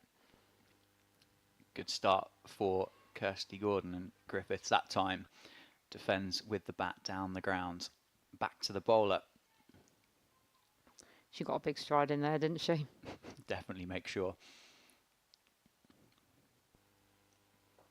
And again defended. It wasn't what you'd call elaborate turn, was it, from Jodie Grucock or Maddie Villiers, but it just felt like there was enough all the time just to kind of keep the batters honest. And I'm sure that will be the message that the Blaze coaches have given to their bowlers as well.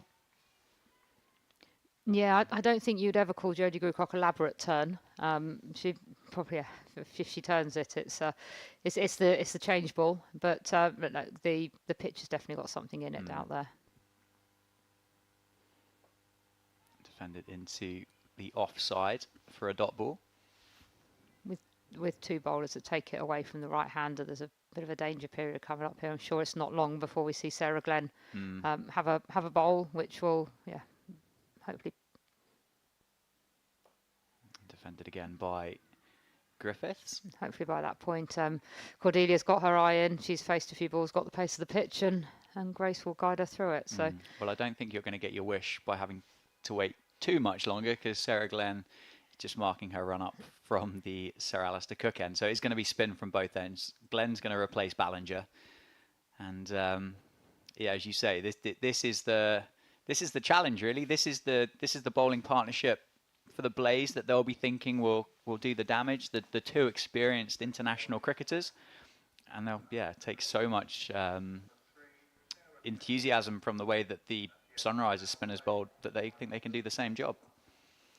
Yeah, definitely. Don't get me wrong. It wasn't my wish. I would. My wish would be that she's standing in the covers for the whole game. But look, we've planned for it. These guys will have a game plan to play against them. It's nice to face them when you're chasing 88 instead of 288. So there's definitely an advantage there and a plus. But it's probably a key few overs in the game now. You know what Sarah Glenn can do. We know what Kirsty Gordon can do.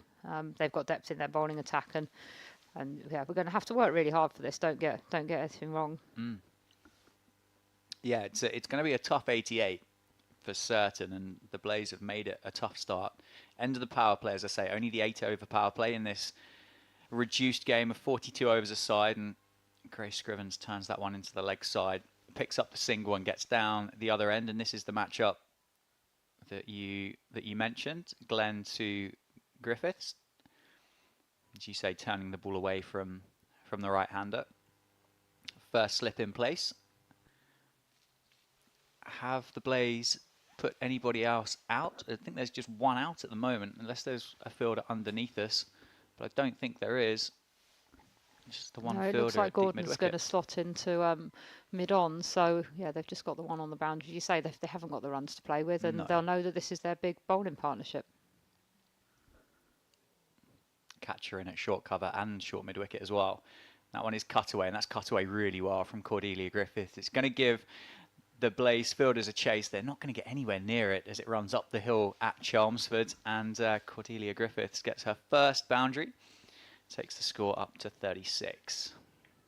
That's really nicely timed by the Sunrisers number 3.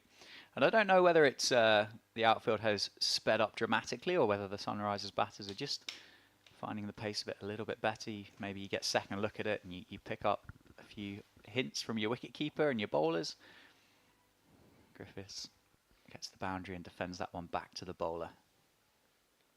Yeah, when there's been weather around, you generally want to be the person that bats second on it, don't you? You'll get slightly better conditions.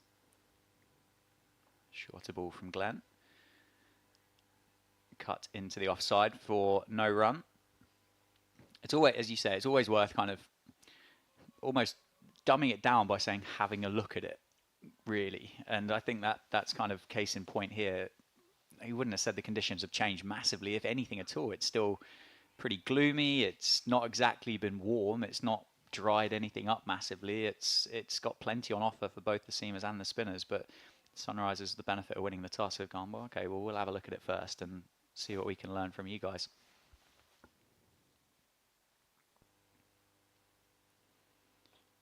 And Griffiths takes the single. Scrivens says no, and it's a calamitous run out for Griffiths. Grace Scrivens says no. It was Griffiths' call. It was in front of square, but I think if I'm being harsh, I think Scrivens might be right on that one. It was straight at that fielder that was just lurking in there at short cover. But unfortunately, the Sunrisers number 3 has to go, and the Blaze pick up their second wicket. Yeah, we talked about it being a hard 88. It doesn't help when you're both standing almost next to each other in the middle of the pitch, and unfortunately there was a bit of a mix-up there. They'll be really disappointed, and the onus is now on Grace to continue this, joined by Jodie Grucock, one of the heroes with the ball earlier. Double left-handed partnership here, just to throw back to our left-handed conversation earlier. Yeah. So yeah, they've probably need to just steady the ship slightly. We've already taken 5 off the over of Glenn. You would have been very happy with that, but yeah, that last ball wasn't in the plan. No, not at all. And yeah, these short run chases, they can do funny things, can't they? And a moment like that, I think, just confirms that point. So Jodie Grucock is the new batter at the crease to join her captain, and Kirsty Gordon will continue from the Graham Gooch end. There will be a slip in place that's just gone a little bit squarer, so you'd say probably a second slip now. Catches at mid-wicket and cover. And the captain, Scrivens, be looking just to kind of lead this run chase and be there at the end for her team. And I don't know whether these are mind games from Kirsty Gordon here or what's going on, but I think the umpires... What's going on in front of us here, Danny? Can you... They're having a conversation, aren't they? There might be a little bit of a mind game going on here, frustrate them. And I'm not sure whether this is just a reminder to play the game in the right spirit. Unless there's something happening behind we can't see over the balcony here to see if there's anything happening behind the wicket keeper. And Scrivens, after that short interruption in play, just defends that one down the ground to mid-off. Probably not what you want to see as a regional director for the Sunrisers, but quite nice to see Kirsty Gordon just thinking a little bit differently about this game and making this 88 feel as big as it possibly can do. It's no surprise to us that would be the approach, and you have to play hard. Defended into the leg side, and Scrivens just places that far enough wide of Sarah Glenn and picks up a single, so gets down the non-striker's ends. Maybe gives Kirsty Gordon a little glance for the mind games at the start of the over. Jodie Grucock then will face up for her first ball. That slip now has come straighter, more at an orthodox first.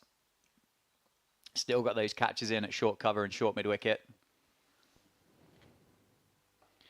And Jodie Grucock defends that one back to the bowler. One of the things around not just the women's game but cricket is these players know each other so well now. Grace and Kirsty have spent most of their winter together on England A tours. Grace captain in the 50 over team and Kirsty the 20 over team. So they know each other's game. They know each other's personalities. It won't have been any surprise if there's a little bit of trickery going on out there to Grace. That's nicely timed by Jodie Grucock. She's going to take on the fielder at mid-on. She's going to get through and she's going to get herself off the mark. Single off the last ball of the over. 38 for 2 after 10. And 2 young players who've both captained England under-19s in the last couple of years out in the middle now for Sunrisers, in Grace Scrivens and Jodie Grucock. Very determined to build an innings. It's actually the perfect situation for people like Jodie and Grace. They love a good battle. So hopefully now it's a chance for them to push on, show what they can do, keep things simple. I suppose over the next 5-6 overs, you don't have to take risks. You can do the simple things. If you're taking 2 and over, you're actually winning at the moment. So you'll be well above the required run rate, and there's no need to take risks. But we know this is an important partnership. Yeah, absolutely. There is so much time left in the game. 50 required to win for the Sunrisers. And as I said earlier, and it sounds kind of silly, doesn't it? But in the context of the game, that opening partnership of 29 has done quite a lot of heavy lifting in this run chase. And then therefore, you are afforded that time just to settle down, build the partnership, play maybe a touch slower than what you might do normally because you've got the benefit of batting second on it and you know where you need to be.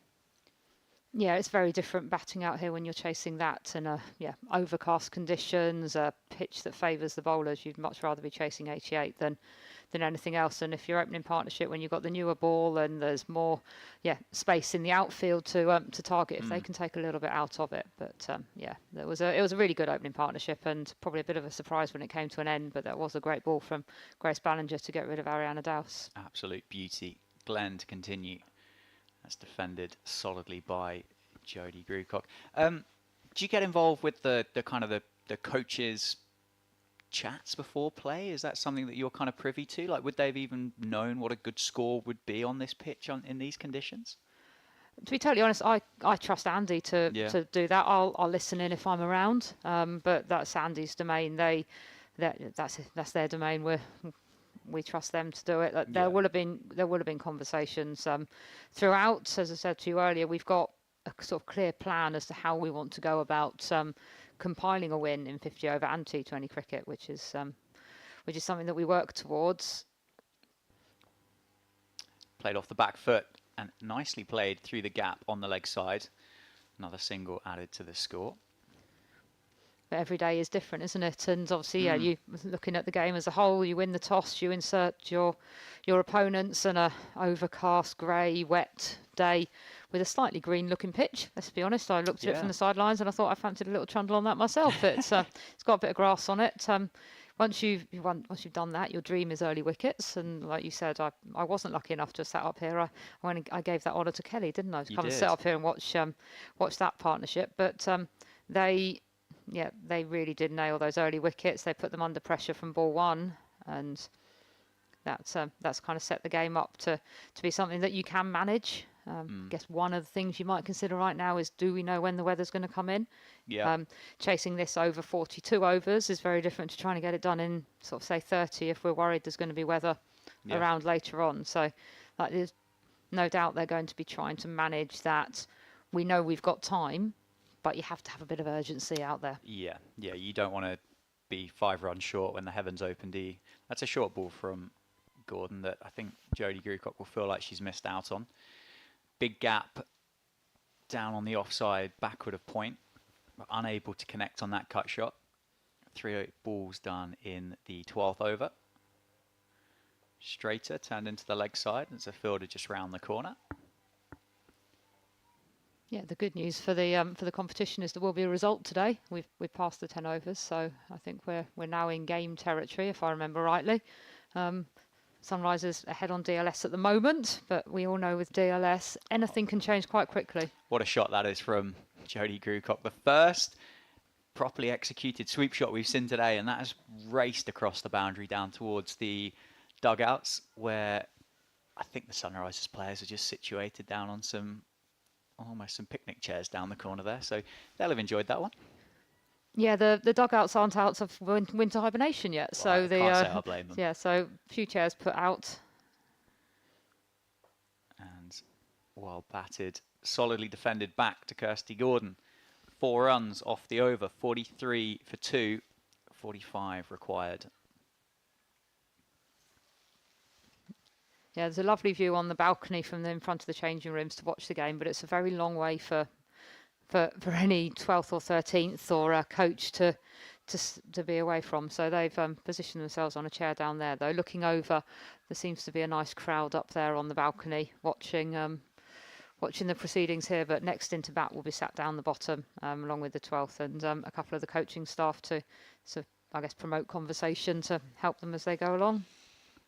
Yeah, absolutely. As you say, there's a really good contingent across that balcony, isn't there? At the top of the pavilion, Sarah Glenn from the Sir Alistair Cook end, and that's a expansive looking shot from Grace Scrivens through the offside. You can't pierce those 2 fielders at point, who are, well, almost holding hands really at point and backward point. There is not much of a gap there at all, is there, between those 2?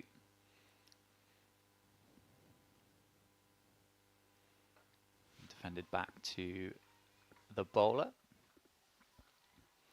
So yeah, 45 required for the Sunrisers, off just inside 30 overs now.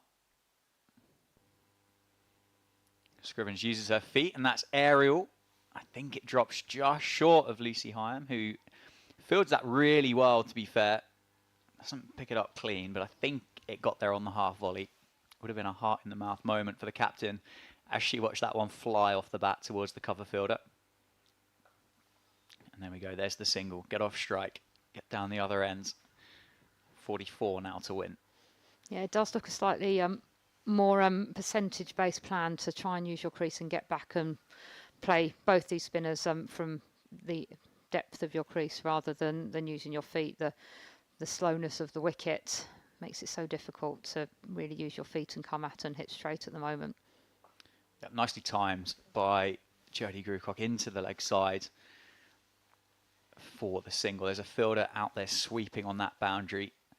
So Kirsty Gordon at the moment has just gone a touch more defensive with the sweepers out on either side. But still got plenty of fielders inside that 30-yard circle. Persisting with the first slip. 2 catches on either side of the wicket. Nicely timed by Scrivens, but straight at the fielder at point.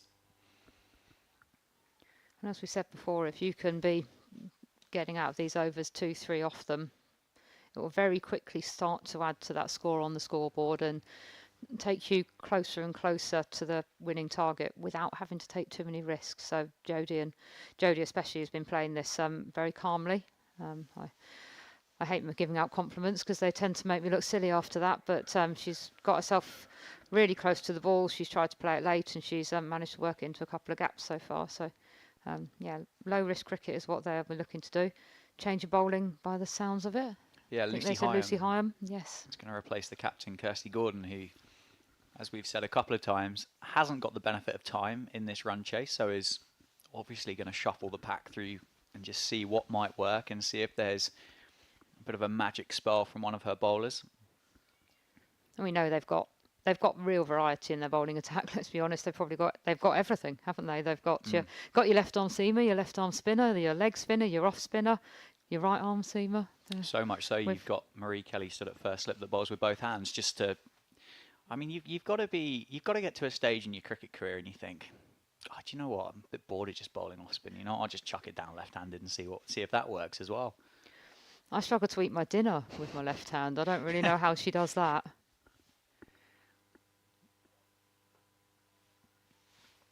Lucy Heyhoe on the money straight away, and Jodie Grewcock just defends that one into the offside. 43 required from 29 overs. Scrivens on 15 and Grewcock on 7. Nicely timed again by the Sunrisers number 4. Seems to be timing the ball really nicely in this 17-18 ball stay at the crease so far. Well, she did bowl on it for a good number of overs, so she might have got the pace of it from that at least. And sweep shot again. Half an appeal from a couple of the Blaze fielders, but no interest from the bowler, and then therefore no interest from the umpire as well.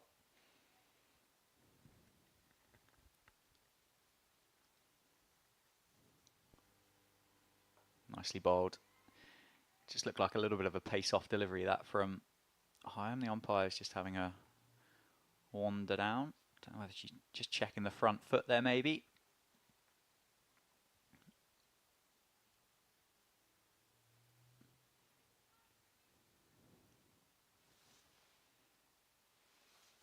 Again, a very, very flighted delivery from Lucy Heyhoe that time. That's going down with some real kind of drop on that, isn't it? It's giving it a real chance to spin off this surface.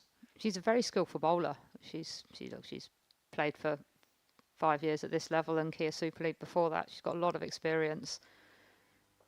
You're probably not going to get the same delivery twice in a row, so you've really got to be seeing the ball out of her hand and making sure that you're reading it. But she's a dangerous part to their bowling attack. I think this is her first game of the season.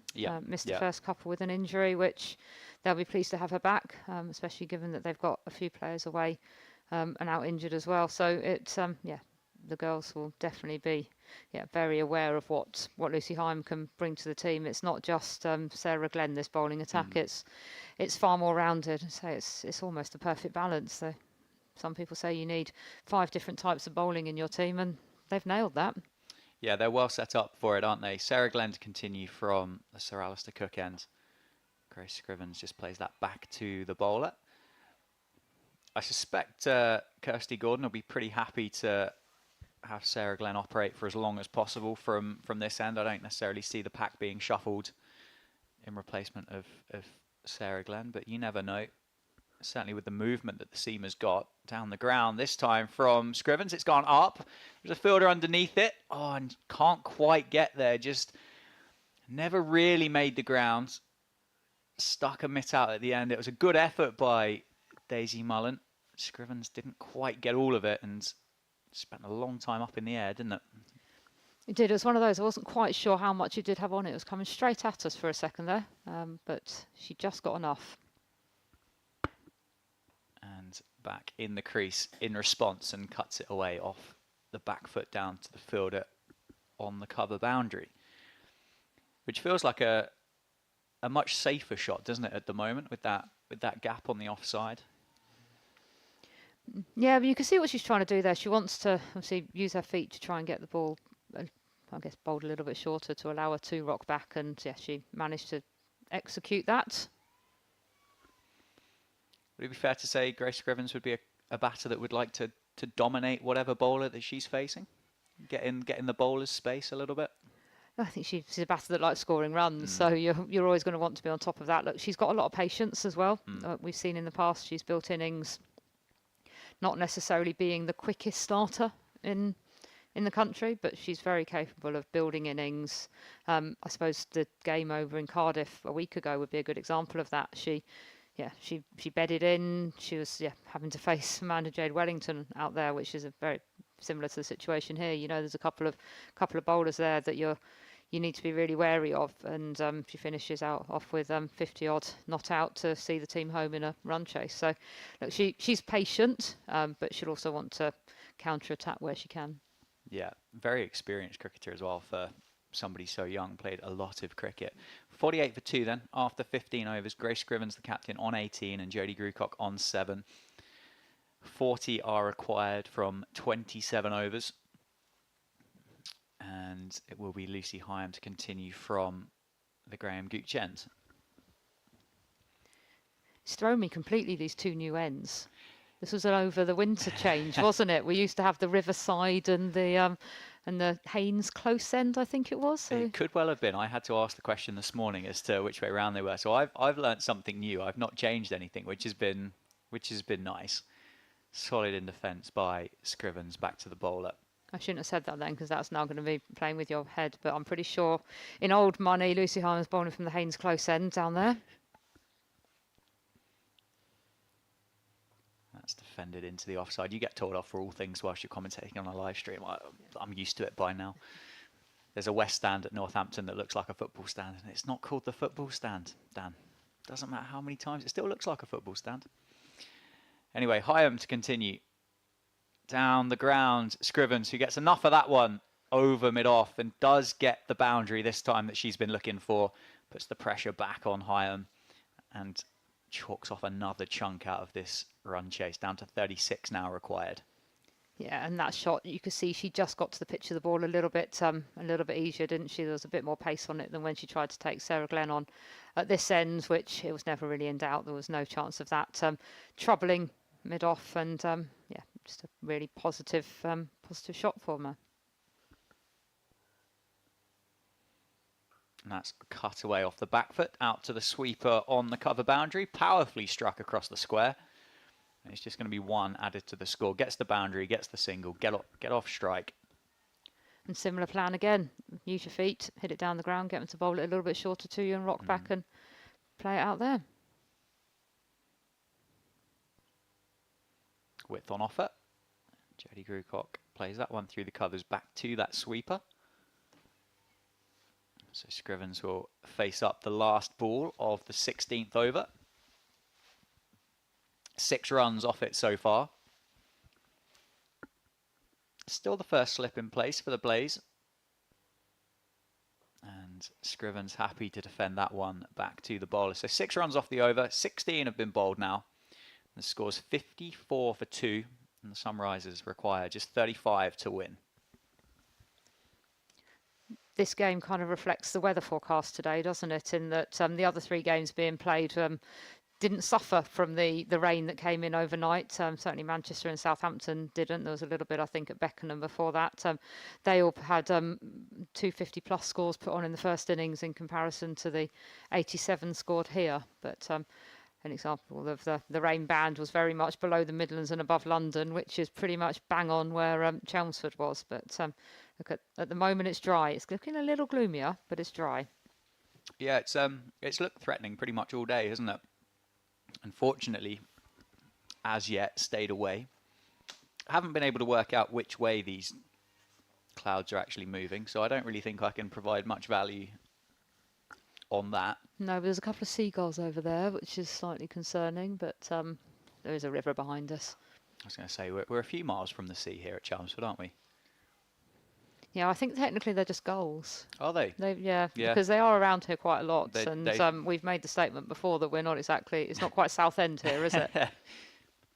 You drop the sea as soon as they get 10 miles off the coast. Short ball from Glenn, dragged down, pulled away by Grucock, who's definitely going to come back for two. They're going to put that fielder under pressure. He does really well to cut it off before it reaches the boundary, saves her team a couple of runs, but nicely played by Jodie Grucock, and that drag down from Sarah Glenn just gets punished.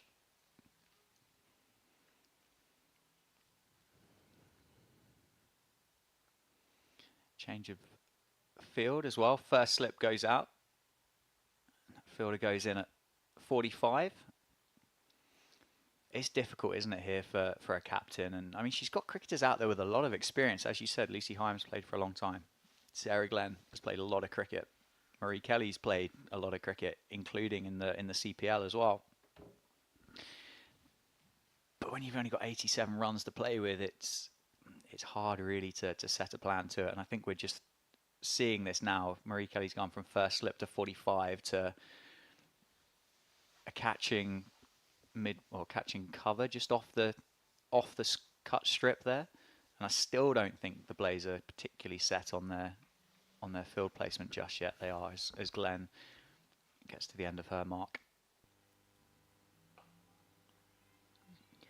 No, it's really great to see people as captains now being prepared to play around with things, be slightly innovative.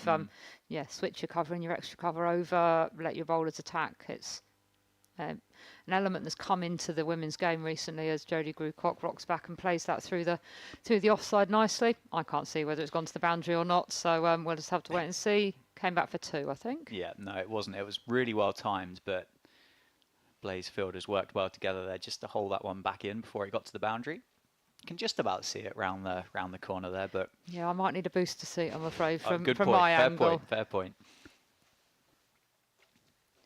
But no, as I was saying, it's nice to see captains try and be innovative. And for so long, it's been almost bowl by numbers and just have a plan that you went out with and you don't from it. But we certainly see with Grace that she's willing to try something different. She's willing to bowl a bowler that you might not think is the logical choice then, and quite often it comes off. Frustratingly for the coaching staff who are tearing their hair out, going, "Why are you doing that?" And then it pays off. But and that's just what professionalism has done for these girls. They're playing more and more cricket. They're thinking more and more about the game, and they're able to almost go out there and come up with their own plans and go, well, let's see if this works. It might or might not. And having said that, you bang on that they're not going to just sit in with a bowler at the far end. Kirsty Gordon is bringing herself back on to see if she can do anything. Yeah, it's been sets of two so far, hasn't it, for the spinners from the Graham Gooch end. And that first slip has come out again and is going to go catching in front of the bat. I can only really respond to that from a very, very, very amateur level, and I don't know whether I added enough berries into that. But I mean, you do just notice it, don't you? As a batter, you go, "Oh, why have they swapped? Why has first slip gone there then?" And yeah, any kind of crack in concentration is going to be hugely important. That's hacked away by Scrivens, and that is going to be 4. Beats a diving Mullen at square leg. And Scrivens picks up another boundary. The run required now is just 26. I remember watching an interview with Brendan McCullum once, and he was quite famous for almost moving a fielder every ball, wasn't he, in one-day cricket? And that the theory was that it never allowed the batters to settle. They would always have a question in their mind as to what the game plan was. And yeah, it's nice to see. It certainly makes the game a bit more interesting. Yeah, it definitely does. Oh, Go away, Siri. We don't need you. We don't need a third commentator. We're doing a good job by ourselves. Not quite sure what that's even come up with, to be honest with you. Go away. Quicker ball from Gordon, that one, that Scrivens tried to catch up with on the sweep and got a top edge, but it landed safely down towards fine leg, and another couple of runs were added to the score, so that's down to 24 now. And that's timed really well through the leg side. Nearly splits those two fielders in there at mid-wicket, but Heyhoe, I think, backs up Kelly well. And I mean, if you're going to listen to a bloke talking about captaincy, Brendan McCullum's going to be one of the ones that is going to be pretty high on the list. Down the ground, uses her feet. Grace Scrivens gets that just wide of Sarah Glenn, who's going to give chase down to the boundary. And I think puts in a good effort, but unfortunately cannot just haul it back. And it's going to be another 4. This is an expensive over for the Blaze. The Sunrisers now 10 off the over, so 20 to win. And Scrivens, I think, has just seen this and gone, well, I'm in the 30s now. Let's get this done. Yeah, and she did well to actually pick through her way through quite a few fielders on the leg side there. You could see that Gordon's plan was to bowl it as straight as possible at Grace's legs and see if she chipped something through. She seems to be just a little bit short on that ball, and it allowed Grace to get her hands through it. But as you say, a 10 run over in the context of a 68 run chase is massive, and hopefully will give the 2 out there a boost as they look to close in on it. Yeah, that's here we go again. A hefty shot down towards deep mid wicket. Glenn stood no chance on that one. And Scrivens picks up another 4. 14 runs off the over. So the bowling change didn't work from the Graham Gooch ends, and that really and truly 16 now required with 8 wickets in hand.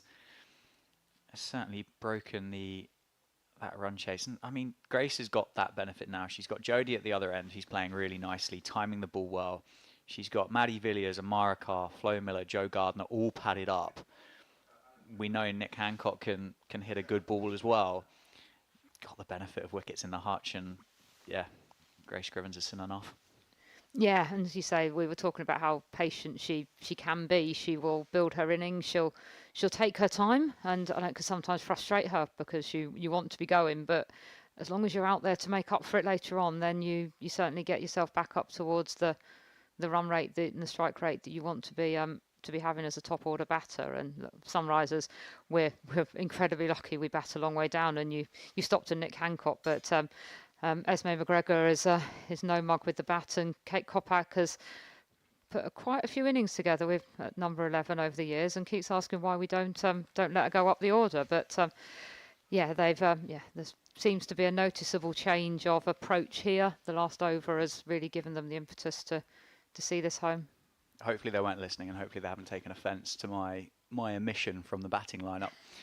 Slog sweep that time, square of the wicket, field out on the boundary. Just make sure that doesn't go for anything more than a single. Good shot by Jodie Grucock. And hopefully they're not needed. So Absolutely, I can completely say I hope that half of those names you mentioned aren't needed, if not all of those names you mentioned aren't needed, because I think a lot of them will be thinking the same thing these as well. guys will want to do the job themselves, and will want to take it as home as quickly as possible. Scrivens down the ground again. I think she's got all of this one. It's certainly going to clear Mullen. It's kind of plug actually a bit of backspin on that, wasn't it? Cricketers like golf at the moment. Nice little 9-iron down the ground from Grace Scrivens. Picks up another couple of runs. She is a keen golfer, actually. I'm not surprised. I don't know how often she actually plays, but she does like a round of golf when it's possible. It looked, I'd be pleased with that backspin, but it's also that's showing you how damp it actually is out there. That when you do get a trajectory like that on, it's not going very far. Yeah, that has brought about a change in the field. That fielder at mid-on has dropped down now. And Scrivens just opens up the offside, takes the single out to deep cover. So 14 now required for the Sunrisers. I think most professional cricketers probably prefer playing golf anyway, so I don't think it's that big of a shock that Grace Scrivens enjoys a round. Yeah, we've got a few out there. Maddie loves a good round of golf. Joe, as you know, likes a good round of golf. So, quite a few of them have spent some time out there. Unfortunately, holes out to Daisy Mullen. That field has just come back into the circle. And Jodie Grucock has to go for 13. As she said, the definitely a mindset change. Jodie Grewcock didn't want to be left behind by Grace Scrivens, so took on the bowler, but unfortunately didn't get enough of it and got caught at mid-on. Yeah, and it's the positive approach that you want. You don't want to be sitting there waiting for a bad ball or waiting for an extra to get you home. That's good approach from both the girls. They want to be taking the game forward, and like you said, they know they've got people in the hutch. And when you know that Maddie Villiers is walking into to bat, you know that the game's in safe hands. And much like Jodie Grewcock, she should be full of confidence following that bowling spell as well. 12 runs required for the Sunrisers. And Maddie Villiers is in at number 5 to join her captain, Grace Scrivens, who's 40 not out. She's made this look like a different pitch. 40 or 44, 5 fours. Runs have been hard to come by, and the captain's out there striking at just under 100.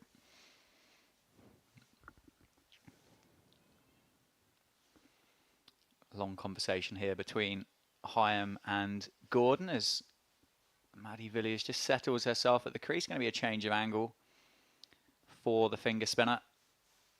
Looks like we might have 2 catching covers here, just for the one that might hold up in the surface. A catching mid-wicket as well. Certainly inviting the aerial shot down the ground. As I say, a catching cover. That moves to 2 catching mid-wickets. Yeah, I don't expect the next passage of play to be dull.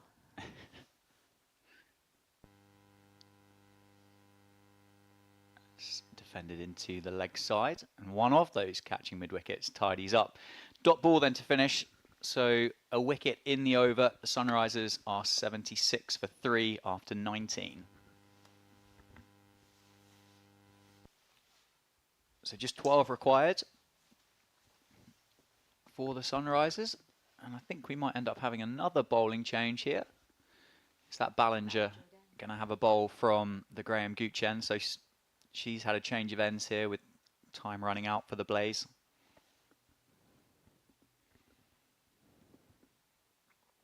Quite surprised not to throw the ball back to the overseas Nadine Declare actually in this instance. You spoke about Nicola Hancock with all the experience, and you throw Declare in that same ring, and you kind of go, well, go out there and try and win the game for us. But as you've also said, the Blaze are blessed with so many options that almost spoiled for choice, really, Kirsty Gordon. Yeah, I wonder if the left-handed Grace Scrivens is playing into that decision just to give the left armour a chance to have a go at her. Obviously, you'll feel if you can take another wicket now, it can lead to those nerves, and the one that you'd want to get is, as you said, the batter that's on 40 or 44. Well, is Scrivens on strike with a catcher in at almost a fly slip or a fly gully there. Ballinger just full starts at the end of her run. Catcher at cover, catcher at mid-wicket.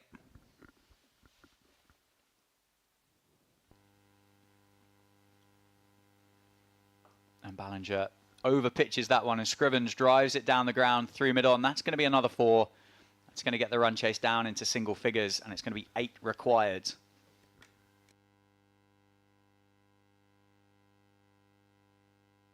Yeah, she's definitely playing on another pitch, isn't she? It certainly looks like it, doesn't it?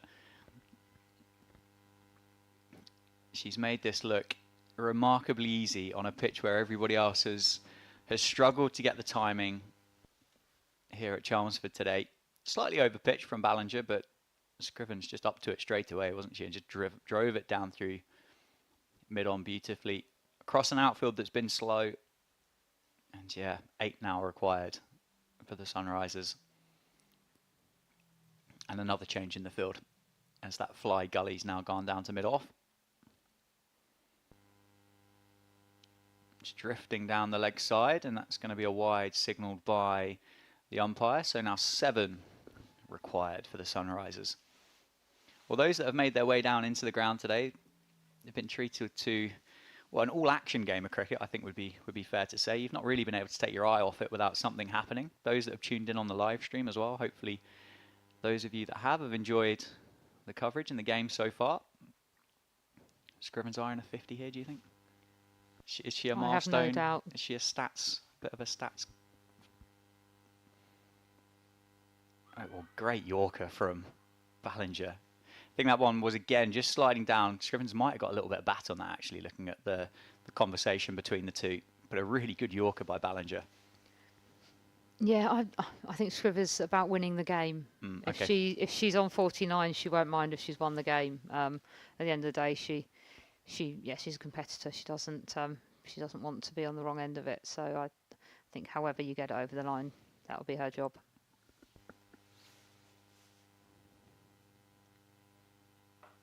And that's played through the leg side. It's well fielded in at mid wicket. It's just going to be a single.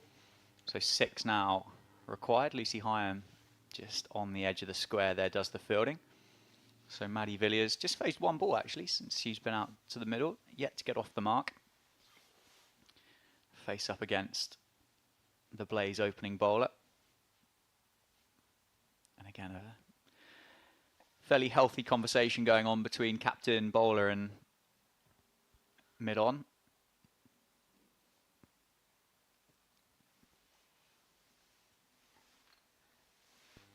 Still the one fielder out sweeping on the leg side boundary. I can't see anybody on the offside, but that's not to say they're just hidden out of sight. And that's a nice looking shot by Maddie Villiers. He doesn't quite time it. Gets back to the bowler.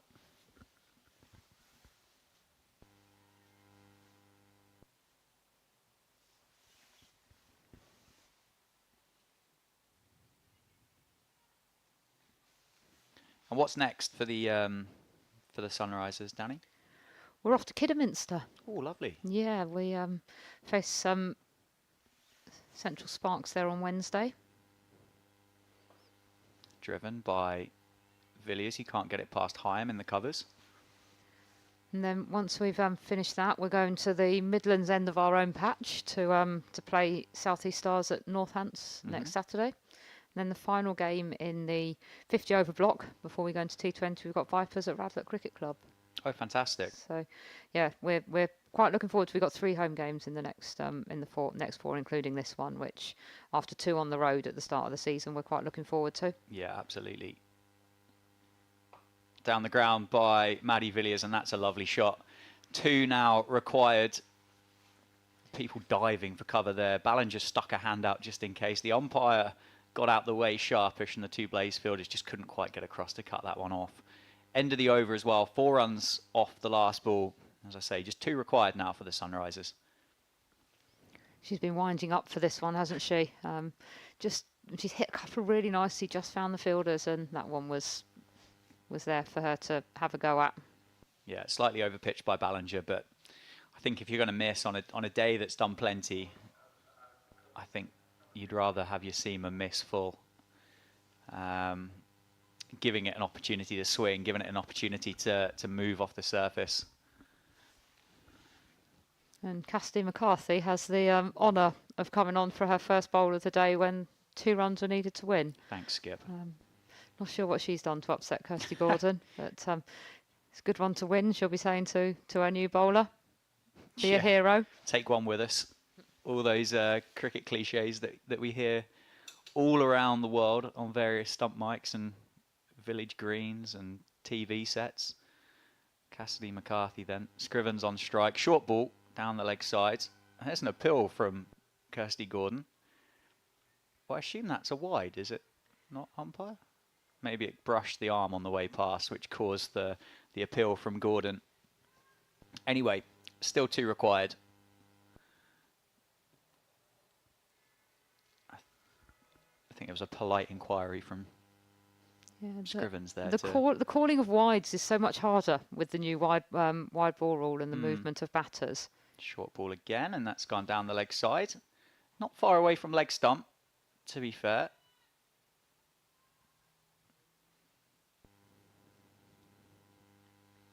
Still 2 required. You can tell it's a gloomy day when you see the photographer's camera flash go off out the corner of your eye down in front of the pavilion. We had the floodlights on earlier, didn't we? Did. And they've turned them off, and I feel like it's just as gloomy now as it was then, but they haven't put them on again. wouldn't have said it's changed much all day, to be honest. Short ball again. That's cut away. There is a fielder out on that boundary sweeping, so it will be 1 required, and Villiers will be on strike. Yeah, and I would say when the floodlights came on, they actually made a noticeable difference outside as well. That will obviously be led by the umpires, won't it, as to whether they deem it necessary to have the lights on, and clearly they don't at the moment. And it's actually just brilliant to be in a ground where you can turn the lights on. Yeah. They're playing at Beckenham today, and I don't think they can turn lights on down there because there aren't any lights. So it is quite nice to have that luxury. Yeah, of course. It's McCarthy to Villiers, who just plays that one into the offside and can't get it through what is a packed offside field. Just a couple of balls left in this over. Just 1 run required. Changing the field again. I wonder if this one's going to be short. There is a deep square and there is a fine leg as well. It's not going to be short. It's pitched up. It's down the ground, and Villiers beats the fielder at mid-on. There's a fist pump from Danny Warren. 4 runs, and the Sunrisers are victorious at Chelmsford in the Rachael Heyhoe Flint Trophy. Back to winning ways for the Sunrisers. A magnificent performance with the bat by their captain, Grace Scrivens, who finishes 46 not out. And Maddie Villiers hits the winning runs with a couple of boundaries. And just like that, we're done and dusted. How do you sum that up?